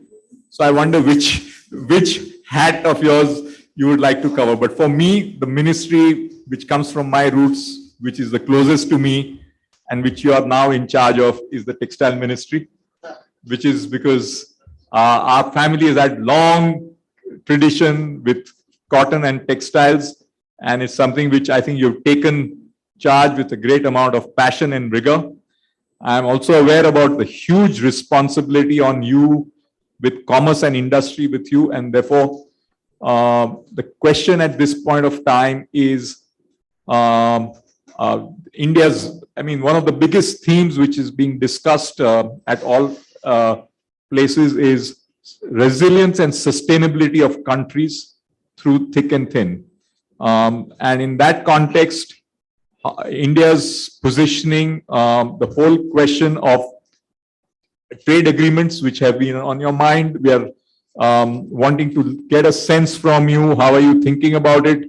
We keep on reading different countries, including the Prime Minister of the UK, talking about wanting to do a trade deal with India. So if you've got any color, I believe you've been talking to some other countries today, which has kept you very busy today with a specific country, which gives us an opportunity into the European Union. And in that context, how does India also, if there is a global slowdown, how does India combat the whole area of trade and current account in the context of what's happening around the world? Even if India is strong, the risk of global trade slowdown, and how do we withstand that and actually take it forward? And then, of course, you've got the whole area of consumer affairs, which also is with you. And therefore, you have to wear the other side of the hat, which at times is inflation.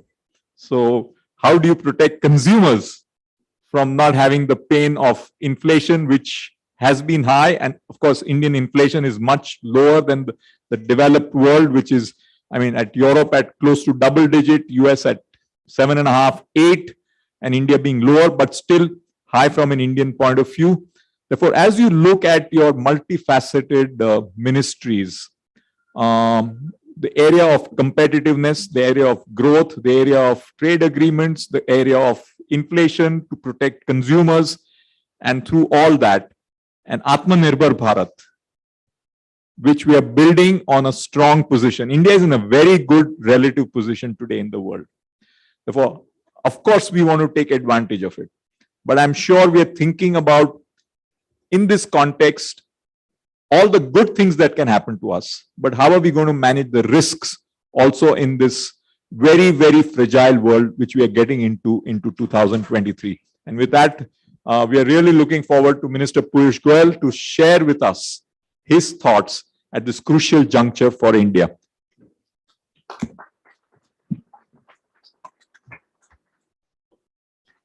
Thank you very much, Uday Bhai, for your very crisp and incisive comments, which give a lot of food for thought. Thank you, Mr. Velan, for organizing this important economic summit with a focus on Atmanirbharta. Thank you, Sanjeev, for your leadership of PwC and for all the effort you put in to put together the story of India's journey of self-reliance. All the distinguished participants, Chandrajit Banerjee, somebody I've often called as the ambassador to the world of Indian industry, and who really is a pillar of strength when we are doing any policy making or when we are working on any strategies for the future. We know that we can always bank on CII, and therefore it's very appropriate that you become the partner for the B20 as India enters into the presidency of G20 this month. Friends, Atmanirbhar Bharat is a story that started in some sense maybe a few hundred years ago. We lost the way along the last 150 years, but we are getting back to the brass tacks, more particularly post the pandemic, COVID pandemic, when we realized that dependence on supply chains, particularly when a large part of our dependence comes through geographies which are not necessarily friendly, which are not transparent or rules-based, can be at great risk for the country. The pandemic also opened our eyes to a number of risk factors in our trading systems, in our manufacturing systems, in the technology gaps that existed in India, particularly on very critical components of different ecosystems. It could be the automobile industry, which went through hell for nearly a year, even after the COVID pandemic recovery started.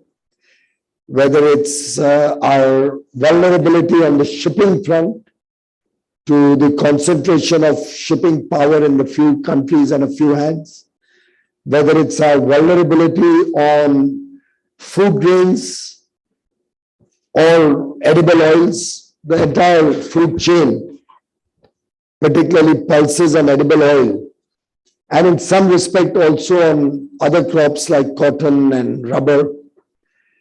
A lot of things have come to the fore, which have helped us reshape India's economic thinking, our plans for the next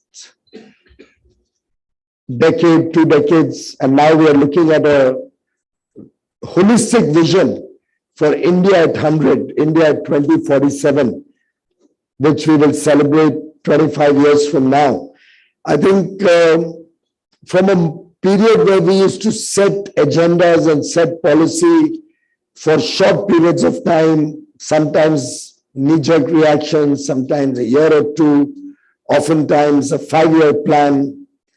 We've now come to realize that countries and economies will have to plan for the long haul. And plans will have to be drawn up to really prepare the nation for longer periods like 25 years and 50 years.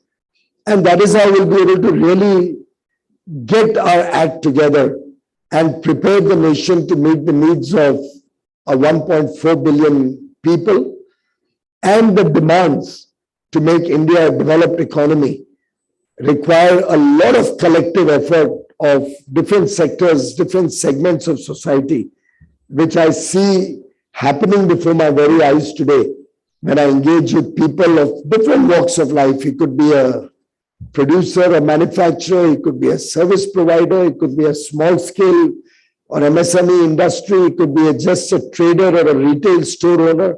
I think everybody has collectively decided that we want to see India as a developed country, as a prosperous country. And as they say, once the entire universe, once all of us agree that we want to achieve something, the entire universe will conspire to help us to achieve that. And I'm glad that CII has taken a lead in building that vision story and building the pathway to an Atmanirbharta Bharat, to a self-reliant India.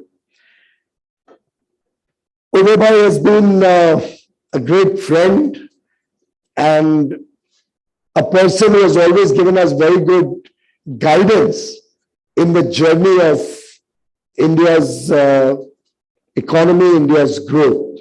Mr. Velayan, of course, in the manufacturing side has done India proud with this group of companies making all sorts of very high quality products both for India and internationally, and yet consistently remaining rooted to traditional values and high integrity at the core of their working. Same, of course, I would say for Uday bhai. And with PwC and its presence in India, it becomes a natural connect with the rest of the world. And we recognize that we can't live in isolation. We can't be living in a closed loop in India. We all recognize that India will have to engage much more and look at deeper engagement with global economy if we want to become a developed nation. And therefore, when we talk of Atmanirbhar Bharat or self-reliant India, we're not looking at closing our doors to international engagement. In fact, I've said it on more than one occasion that we are actually looking at opening our doors wider to international competition and in the world economy. Because that's the only way we'll be efficient, we'll be able to provide goods and services at affordable prices both to Indian consumers and to the rest of the world. And that's the only way the country will innovate and grow. Progress cannot be in a closed loop, in a closed economy. And clearly, automobile sector is one sector, and you are a large player there, which saw a whole period of protectionism with very little growth and very little innovation or modern technology coming to India. And all of us being forced as consumers to depend on long waiting lists only to get a product which was not necessarily contemporary. Similarly, on the banking and finance side, who could have imagined a developing nation like India today turn around 6.8 billion digital financial transactions in the month of October 22 alone. So effectively, the current year will probably be twice as big or maybe 1.5 times as big as last year, when we did 48 billion financial transactions using the UPI system. Probably the largest amount of financial transactions, more than the US and Europe put together, possibly even US, Europe and China put together. I don't know, the statistics would be available with one of you. But it shows the power of India. You could actually go to a village today and you'll find a QR code or a guy with a mobile phone ready to accept or make his payment digitally in less than a minute, seamlessly, comfortably, safely, securely. That's been the level of penetration of technology in the country. And I'm taking this example only to highlight to you that when India is planning the next 25-year journey, or when we are preparing the building blocks on which Prime Minister Narendra Modi has been focused for the last 8 years, we are very closely looking at inclusive growth. We are looking at growth being democratized, being socialized through the length and breadth of the country so that no man or no family is left behind. We want prosperity to flow to 1.4 billion Indians. And therefore, all our plans have at the core the sustainable development goals that were finalized several years ago. And for us, the SDGs are not a target we have to achieve by 2030, which is what was agreed by all the countries in the world. For us, we wish to provide those facilities, meet those SDGs much, much faster, maybe yesterday, hopefully today, but no later than tomorrow. And I hope somebody will not take it literally, but it's only the sense of urgency that I'm trying to highlight here. Take electricity, for example. We didn't wait for 2030. Soon as Prime Minister Modi took office, having successfully given everybody power 24/7 through the length and breadth of Gujarat, in his early days in government there, and having seen the transformational impact that it had on people's lives, that was one of the earliest programs he took up. And it continues to power the Gujarat economy, the lives of the people of Gujarat, very appropriately reflected in today's results, when I think history has been created with the highest number of seats ever any party has won in Gujarat. It's only an endorsement of his pro-poor and pro-people policies.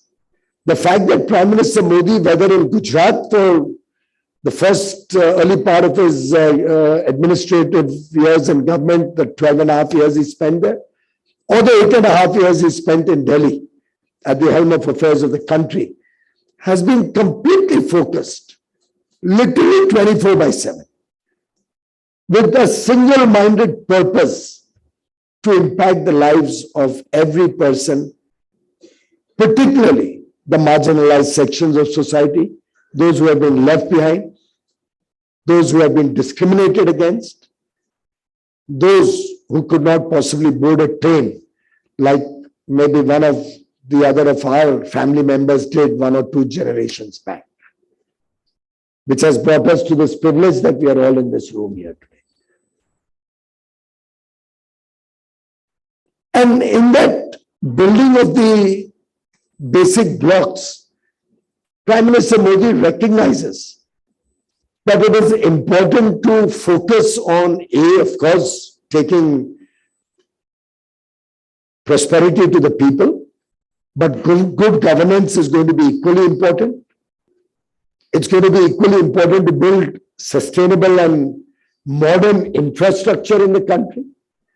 It's going to be very important to build talent, pools of talent, pools of educated, highly qualified, smart children, but with the ability to pursue the career of their choice, not necessarily drawn into the typical rut of graduation and studies the way they were all these years, for which we brought out the National Education Policy 2020, which allows liberal education to flow, which allows people to pursue a vocation of their choice, which focuses on skill development, which focuses on giving people an opportunity to explore their own talent the way they like to, so that we don't land up becoming a nation of 3 idiots and a person who wants to do photography being forced to do engineering, or children being forced to do rote learning, so that a definition of a machine is more important than the working of the machine itself. And therefore, our work of the 8.5 years, while having the overlay of preparing India to engage with the world with an open door policy, also has reflected on building domestic strengths. And that's a big departure from the past. We have had free trade agreements in the past. We've had international engagement in the past. But industry was left to find its own moorings. Industry was never given the hand-holding support that should concurrently come to help industry, in the initial years at least, to build that base to be able to compete. So you don't open your economy to the rest of the world without first preparing your domestic economy to face the challenges of the world. And in some sense, I believe that was lacking in the period when we started our international engagement, or we opened up to international engagement in the earlier years. Otherwise, probably we would not have been dependent so much on very basic capital goods, for example, on very basic auto components, very basic intermediate products like chemicals and steel and APIs or KSMs for the pharma sector. On the rest of the world, we would have been a strong superpower here also. When the API ecosystem was all going to a neighboring country in the north, government would have woken up to that reality and protected our technologies so that we don't become super dependent on other countries. Not to say by artificial barriers or stopping competition, but by strengthening the domestic ecosystem. And I'm happy to share with you that the production linked incentive scheme, and I'm certain that all of you are well aware of that, is designed to support domestic industry wherever it requires that support in the initial years. And mind you, this is not a scheme that originated from government. We only played the role of a hand-holding support system. The Commerce and Industry Ministry set up the scale committee during COVID, when Prime Minister Modi gave the first clarion call for Atmanirbharta. CB has been a part of that journey through and through. The scale committee, and scale stands for Steering Committee for Advancement of Localization, and he had 2 or 3 connotations. We allowed all of them to play a role: export or export competitiveness, employment, and efficiency. Because ultimately, no government and no program really can sustain for a long period of time on government SOPs or government handholding. You can just give a kickstart to the Hamara Bajaj scooter. Unfortunately, Sanjeev is not here with us. You can only give a kickstart to the scooter. Then it has to run on its own little bit of efficient petrol consumption, or now efficient electric consumption. But that kickstart is what the PLI is trying to do. Even if you have a yacht, you have a yacht, I think. You don't? So no trappings of being a rich man is yet. Even in a yacht or a, let's say, a boat, a fishing trawler, you have to pull that string, give it that initial traction. It's your field really. I'm a poor little chartered accountant like Uday and Sanjeev. It's more Reliance's job to explain this. That's what we are doing. Just want to give that kickstart to the process. And we only formed the committee. Committee comprised of totally private sector people, led by Pawan Goenka of Mahindra's. All the stakeholders were the associations like CII, FICCI, and ASSOCHAM, PhD Chamber, and others. Our secretaries, joint secretaries, officials were available on call. They were available to do the running around if required. They were available to do any studies or any data compilation or statistics, or to open the doors to this committee for whatever information it required.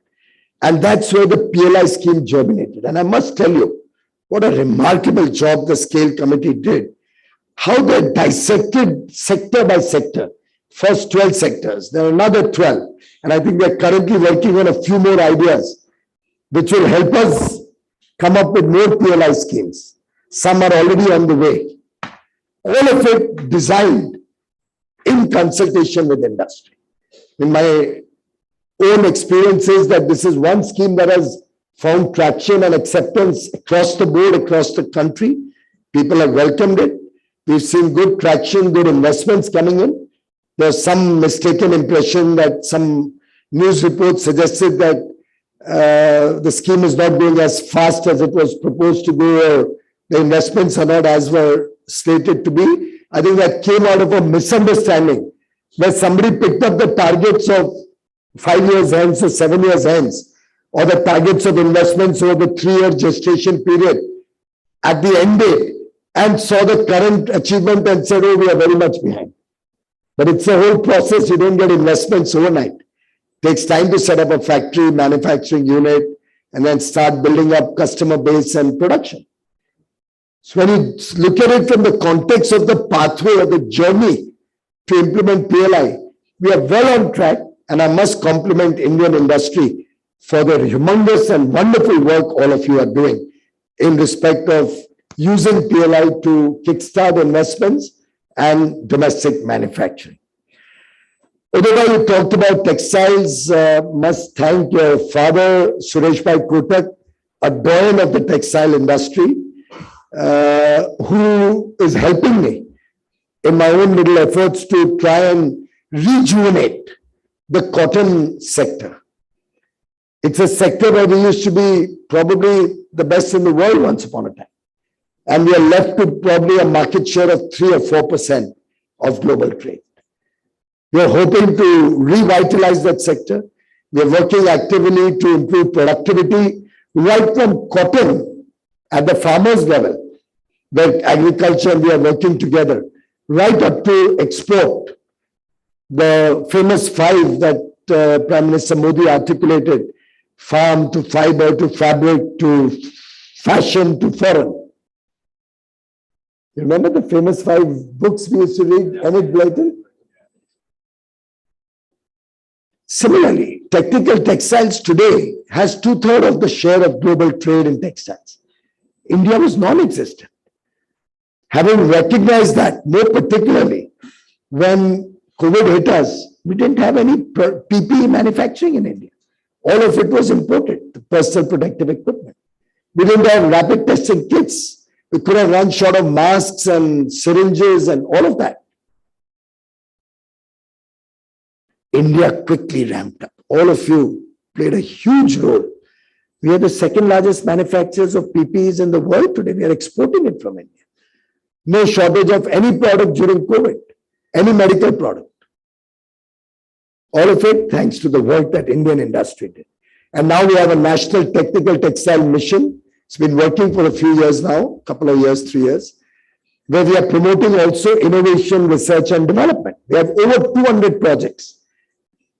Truly in the spirit of government financing it, a private player proposing it or working in tandem with an educational institute. So academia, private sector and government, all working in tandem, something which I thought you would always advise us in every engagement we had with industry associations or businesses, that all have to come together so that we can truly get innovation R&D into India.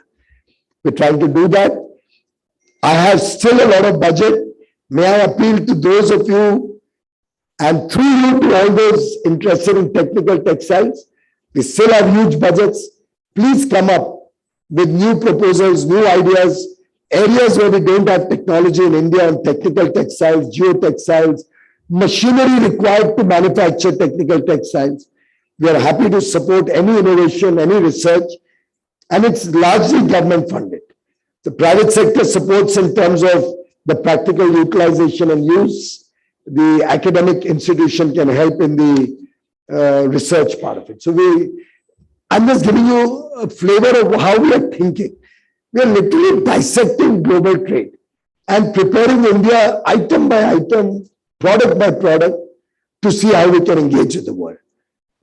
For example, I must share with you, when we are doing FTA negotiations, the amount of stakeholder consultations this government has, I dare say, has never been done before.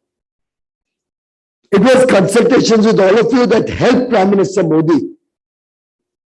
The feedback that we got from your consultation, which I shared with him, and of course the details of the RCEP, which helped us walk out of RCEP. It's equally important to recognize the responsibility not to be a free trade agreement. If it is not in national interest, not in the interest of our business, and not in the public interest. And walking out was in national interest. More so, because we already had FTA with 10 of the ASEAN countries. We had an FTA with Japan and Korea. Australia was a low-hanging fruit. We've proven that. 29 December, India-Australia IPTA agreement, our unity agreement as it was called in Australia, Economic Cooperation and Trade Agreement comes into force on 29 December. So two important FTAs with two large trading partners of India within 12 months, within a calendar year. And mind you, and I'm reminding you this because I want you to reflect on all the criticism that you hear about the Japanese FTA, the Korean FTA, how it was unfair, unequal, how in the ASEAN FTA, Indian industry got a robbing. So we have products where we want to export to the ASEAN countries, but they are blocked, and which are merely coming in at zero or no duties thanks to those FTAs. Because stakeholder consultation was weak. And look at UAE and Australia. Have you heard of a single negative comment? Anybody in this room, any sector, any industry, any businessman, any company, any editorial, which found a single flaw in the Australia or UAE FTAs? That's the way this government thinks and works in terms of engagement. And the textile sector is clearly a sector of focus. We have a plan to increase our exports from 43 billion last year. We set this target when we were 33 billion. And CB knows I like to put exponential targets. So when we were 33, I said we should be 100 billion in 6 years, if I remember correctly.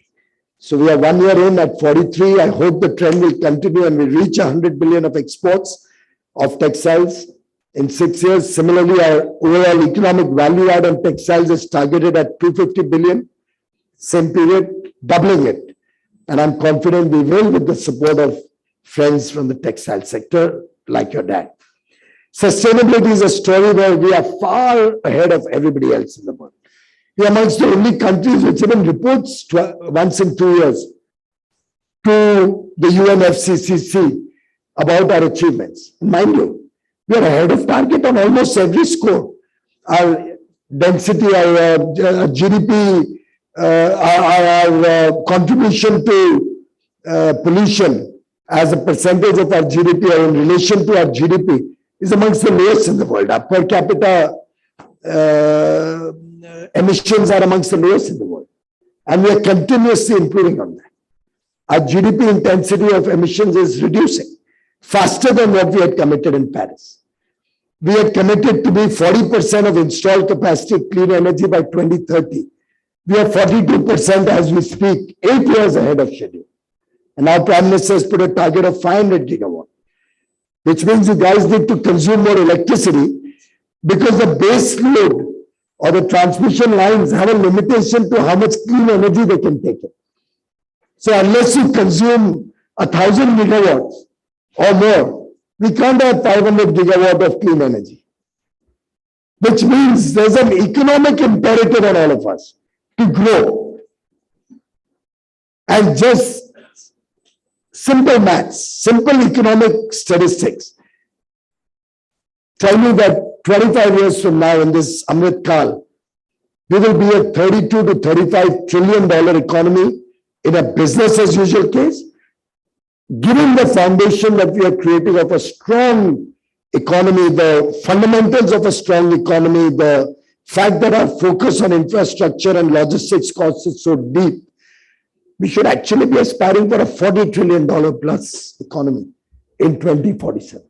Very much doable. I think CIA report also says that. They talk of 45 actually. 40 plus, yeah. At a startup engagement with the Startup Advisory Council in Bangalore 2 weeks or 3 weeks ago, an investor said, sir, with all that we have heard from you, at 2047, India should be a $47 trillion economy. That was music to my ears. And mind you, 6 months ago, when I spoke about a $30 trillion economy in India, at that time I was talking of 30 years. I've advanced that with more and more data points coming in to 2047, 25 years. But when I said 30 trillion, I had a lot of backlash and trolling on social media out there. Particularly one channel which is very inimical to us was going hammer and tongs writing articles, making fun of me. The $30 trillion economy ki baat kar. And I still remember the same young man who's standing there sending me a note in Tirupur, since you talked of textiles. I was addressing textile industry in Tirupur one afternoon, and he sent me a note while I was speaking, just like this note, that you have been trolled badly on social media for the $30 trillion remark. You may like to explain what you mean, how you calculate it. And I spent 10 minutes running the maths like a professor would do probably, or PwC would do with their fancy, beautiful presentations. And I can, if time doesn't permit it now, but anybody has any doubts, I'm happy to deconstruct this number. And you'll see that I'm being very conservative.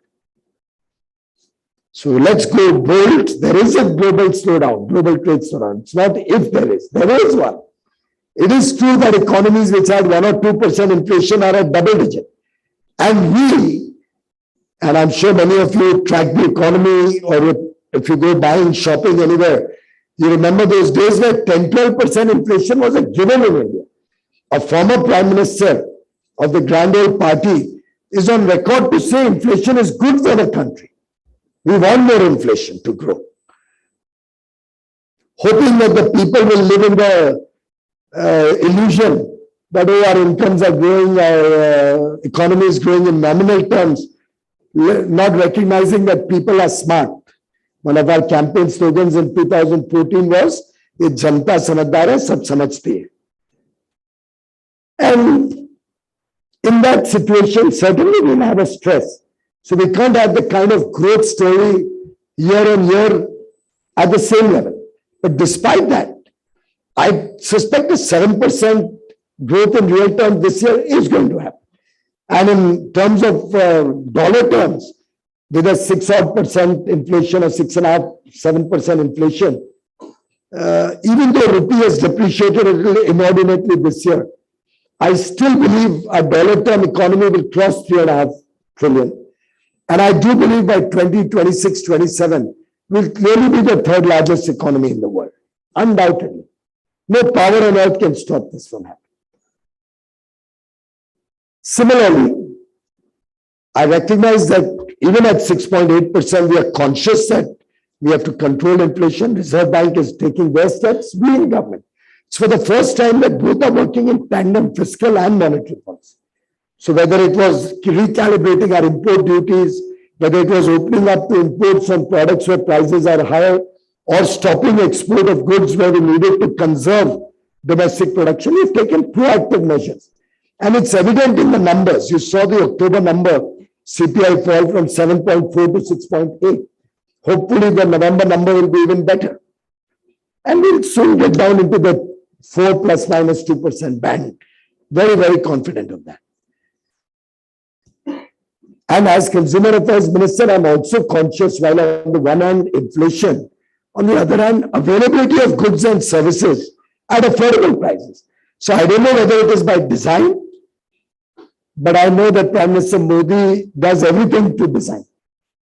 That he has kept these three portfolios: commerce and industry, textile, the second largest employer after agriculture, and consumer affairs and food and public distribution together, because I have to balance in every negotiation business interests with consumer interests. So if the Lion wants me to stop the import of a certain product to protect his industry, I have to balance it also with my consumer's interests, so I don't make him pay too much more. So it's a very delicate balance between trade, commerce and industry, business, and consumer interests. And that's what, friends, I'm trying to do as we all collectively work towards Atmanirbharta, towards making India economic superpower, but recognizing that growth has to be inclusive, growth has to be democratic, growth has to reach the last man at the bottom of the pyramid, growth has to care for a better life for 1.4 billion people, that growth has to reach the remotest nook and corner of the country, that growth should take everybody along, inclusive growth, and with the overlay of sustainability, growth has to be conscious of its responsibilities, both to the people of India and as a responsible global citizen to the world, so that we don't land up in a situation where the entire world reaches a stage of collapse. Thank you very much for giving me this opportunity, and I'll continue to work with all of you. Thank you. Thank you, sir. Due to the paucity of time, I don't know how much we can explain to you, sir, about the measuring of Atmanirbharta, but I'd request Mr. Velayan if you can do it in 2 minutes, and we can have him do the honors of releasing the report. 2 minutes, that's all you have. Yeah. Thank you. Yeah, so we'll just give you a very brief explanation of kind of what we've done. Basically, I think we can get there just at one slide with kind of the Atmanirbharta index on there. I think that'd be useful. So really, so what we've done is kind of try to create a way. One of the things that the CII Atmanirbharta mission has been mulling on for a couple of years is to the thought of an index that will be, what we call simple, monitorable, measurable, that allows the country to really determine whether it has achieved Atmanirbharta or not. Effectively what we've done is come up with an index that looks at the ratio of exports to imports, and it's also looked at how other countries have kind of tracked. So the interesting thing with the index is it can be done at an aggregate level at the country level. So currently India is at 0.69. And we've actually set a potential trajectory that, we could kind of, if India says that they would like to achieve Atmanirbharta by X year, what does that trajectory mean? And perhaps we can just judge, and actually what's interesting is if you look at how other countries have tracked, maybe we can just kind of jump to the Korea slide. And we've got, it's actually fascinating the journey that they've taken from 1960 when they were at 0.22 on Atmanirbharta to achieving an index of 1.11 over that time period. It's actually a staggering journey, and a lot of what, how they did it is kind of, actually kind of fairly interesting as well. The other thing that's interesting with the index, if we can just jump back to the bubble slide, is it actually talks through how different it can be measured at an aggregate level, but also at a specific industry level, right? So you can look at what's happening with the individual industries that are closer to kind of achieving it, and how each of the industries can kind of actually improve over time. We've also got specific case examples. We just jumped to China and kind of an electronics about how China systematically had a combination of company policy, country policy, that allowed them to move from 0.67, which is what they were at 2002, to 1.17 by 2015. In 13 years, they moved from 0.67. So India today is at 0.69, and kind of, basically, they moved the index. And in that time, the size of exports went from 31 billion to 412 billion, just in a 13-year period. And it's a combination, obviously, of policy, government, and kind of industry initiatives. Kind of we've kind of got into. So really, basically, the idea was kind of how do we use this index? It's something that can be measurable. It can be measured at an individual account code level. And we can just go forward to the last slide. So we can really look at kind of how the country can actually measure. So this is kind of a simple Atmanirbharta dashboard that we could set up by business. It can be kind of publicly monitored, and each industry could basically look at the progress kind of that industry is kind of making, and we can set specific targets to it. With the culmination of this idea of the last slide, perhaps, that, India could kind of, like you said, sir, about setting aggressive targets. If we thought of, Atmanirbharta, we started in 2012. Just make Please. a question. I think you're taking export-import figures and preparing it. Would it not be more appropriate to see import divided by the value of production? Which would give you the dependence on international market, and assuming that the rest is your domestic production. Or you can actually do total value produced. It will cover, exports will get automatically covered in that, minus or divided by the imports divided by the total value. Yeah. Go ahead, Sanjeev, please. I think this can have many iterations, sir. We debated this. I think the idea was to start with the index, which is simple and easy to comprehend. And I'm sure we'll continue to build on this. But yes, you're right. I mean, we can look at various ways to.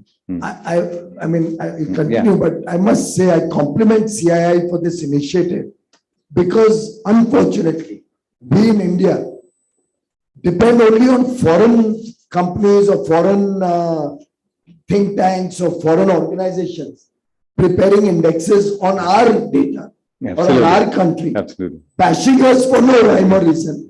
Very often, useless bashing we get. I mean, the hunger index. What a crazy thing, there's not a single guy in India probably who dies of starvation today, particularly after the Pradhan Mantri Garib Kalyan Ann Yojana. Right. Most people tell me, and my own wife tells me that a human being can't probably have 10 kilos of grain and food grains in a month, the quantity that's being given. Idea is that we are just getting bashed for lack of proper understanding and data indices being prepared fairly. Similarly, on let's say stunting and whatever weight growth. Now, Indian body is different from a Nordic body or somebody coming from Sweden and meeting me today, right? We should prepare our indices based on our real ground level situation. What is our average height in India? And from there decide what is the level of stunting, if at all any. Because the numbers I read in terms of the number of people that this index has found to be stunted or malnourished and all are crazy. Difficult to imagine that this is the situation. And I go into interiors of India, as do many of you. We go to the villages, we see the levels of prosperity now reaching the farmers, the small entrepreneurs, traders, villages. I think India is a different story. Absolutely. And with our purchasing power parity also factor. Remember, we are a $3.3 trillion economy, but on a purchasing power parity, we may be 10 trillion against 3.3 trillion. So when you factor all of that in and see the real situation on the ground, I wish CII and others, and maybe you can also help from industry, some of you all come together, put a pool of resources, get some think tanks to do some indices, which are India-centric, based on India's needs and requirements. One point. And second, and I urge this on a mission, so that we chunk those reports and we have our own indices. And on a second point, which I should have mentioned there, Indian industry needs to support each other. There are many times we can get a glass in the hotel industry, which could be Indian, you can import it also. Just because we believe that an imported product is good, maybe in ceramics or in glass or in furniture, we'll end up importing. I think all of us collectively have a duty to the nation, because every single product, instead of importing, you buy domestic. You are putting money into the hands of somebody who deserves it. You are adding to the income of a poor person. You are maybe helping a handicraft or a handloom person or a khadi person. And I hope every child, the only person who was wanting to clap on this was this young sister of mine. I compliment you with it. Because that spirit has to be brought in. What Prime Minister said, it's a duty of every Indian to make India a developed nation. Hum sabka kartavya hai. I think that spirit, if even industry has, it can have a game-changing impact. Thank you. Absolutely. Thank you. Thank you so much, sir.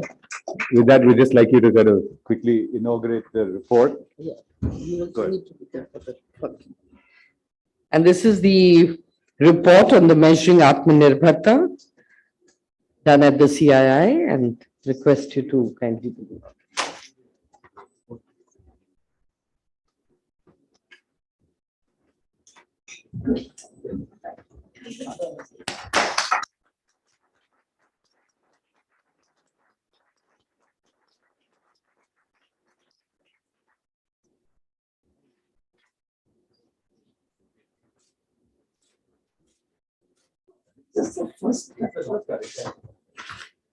And with that, sir, we come to the end of this session. Thank you very much for your time, and we know how tight for time you are today, and thank you, however,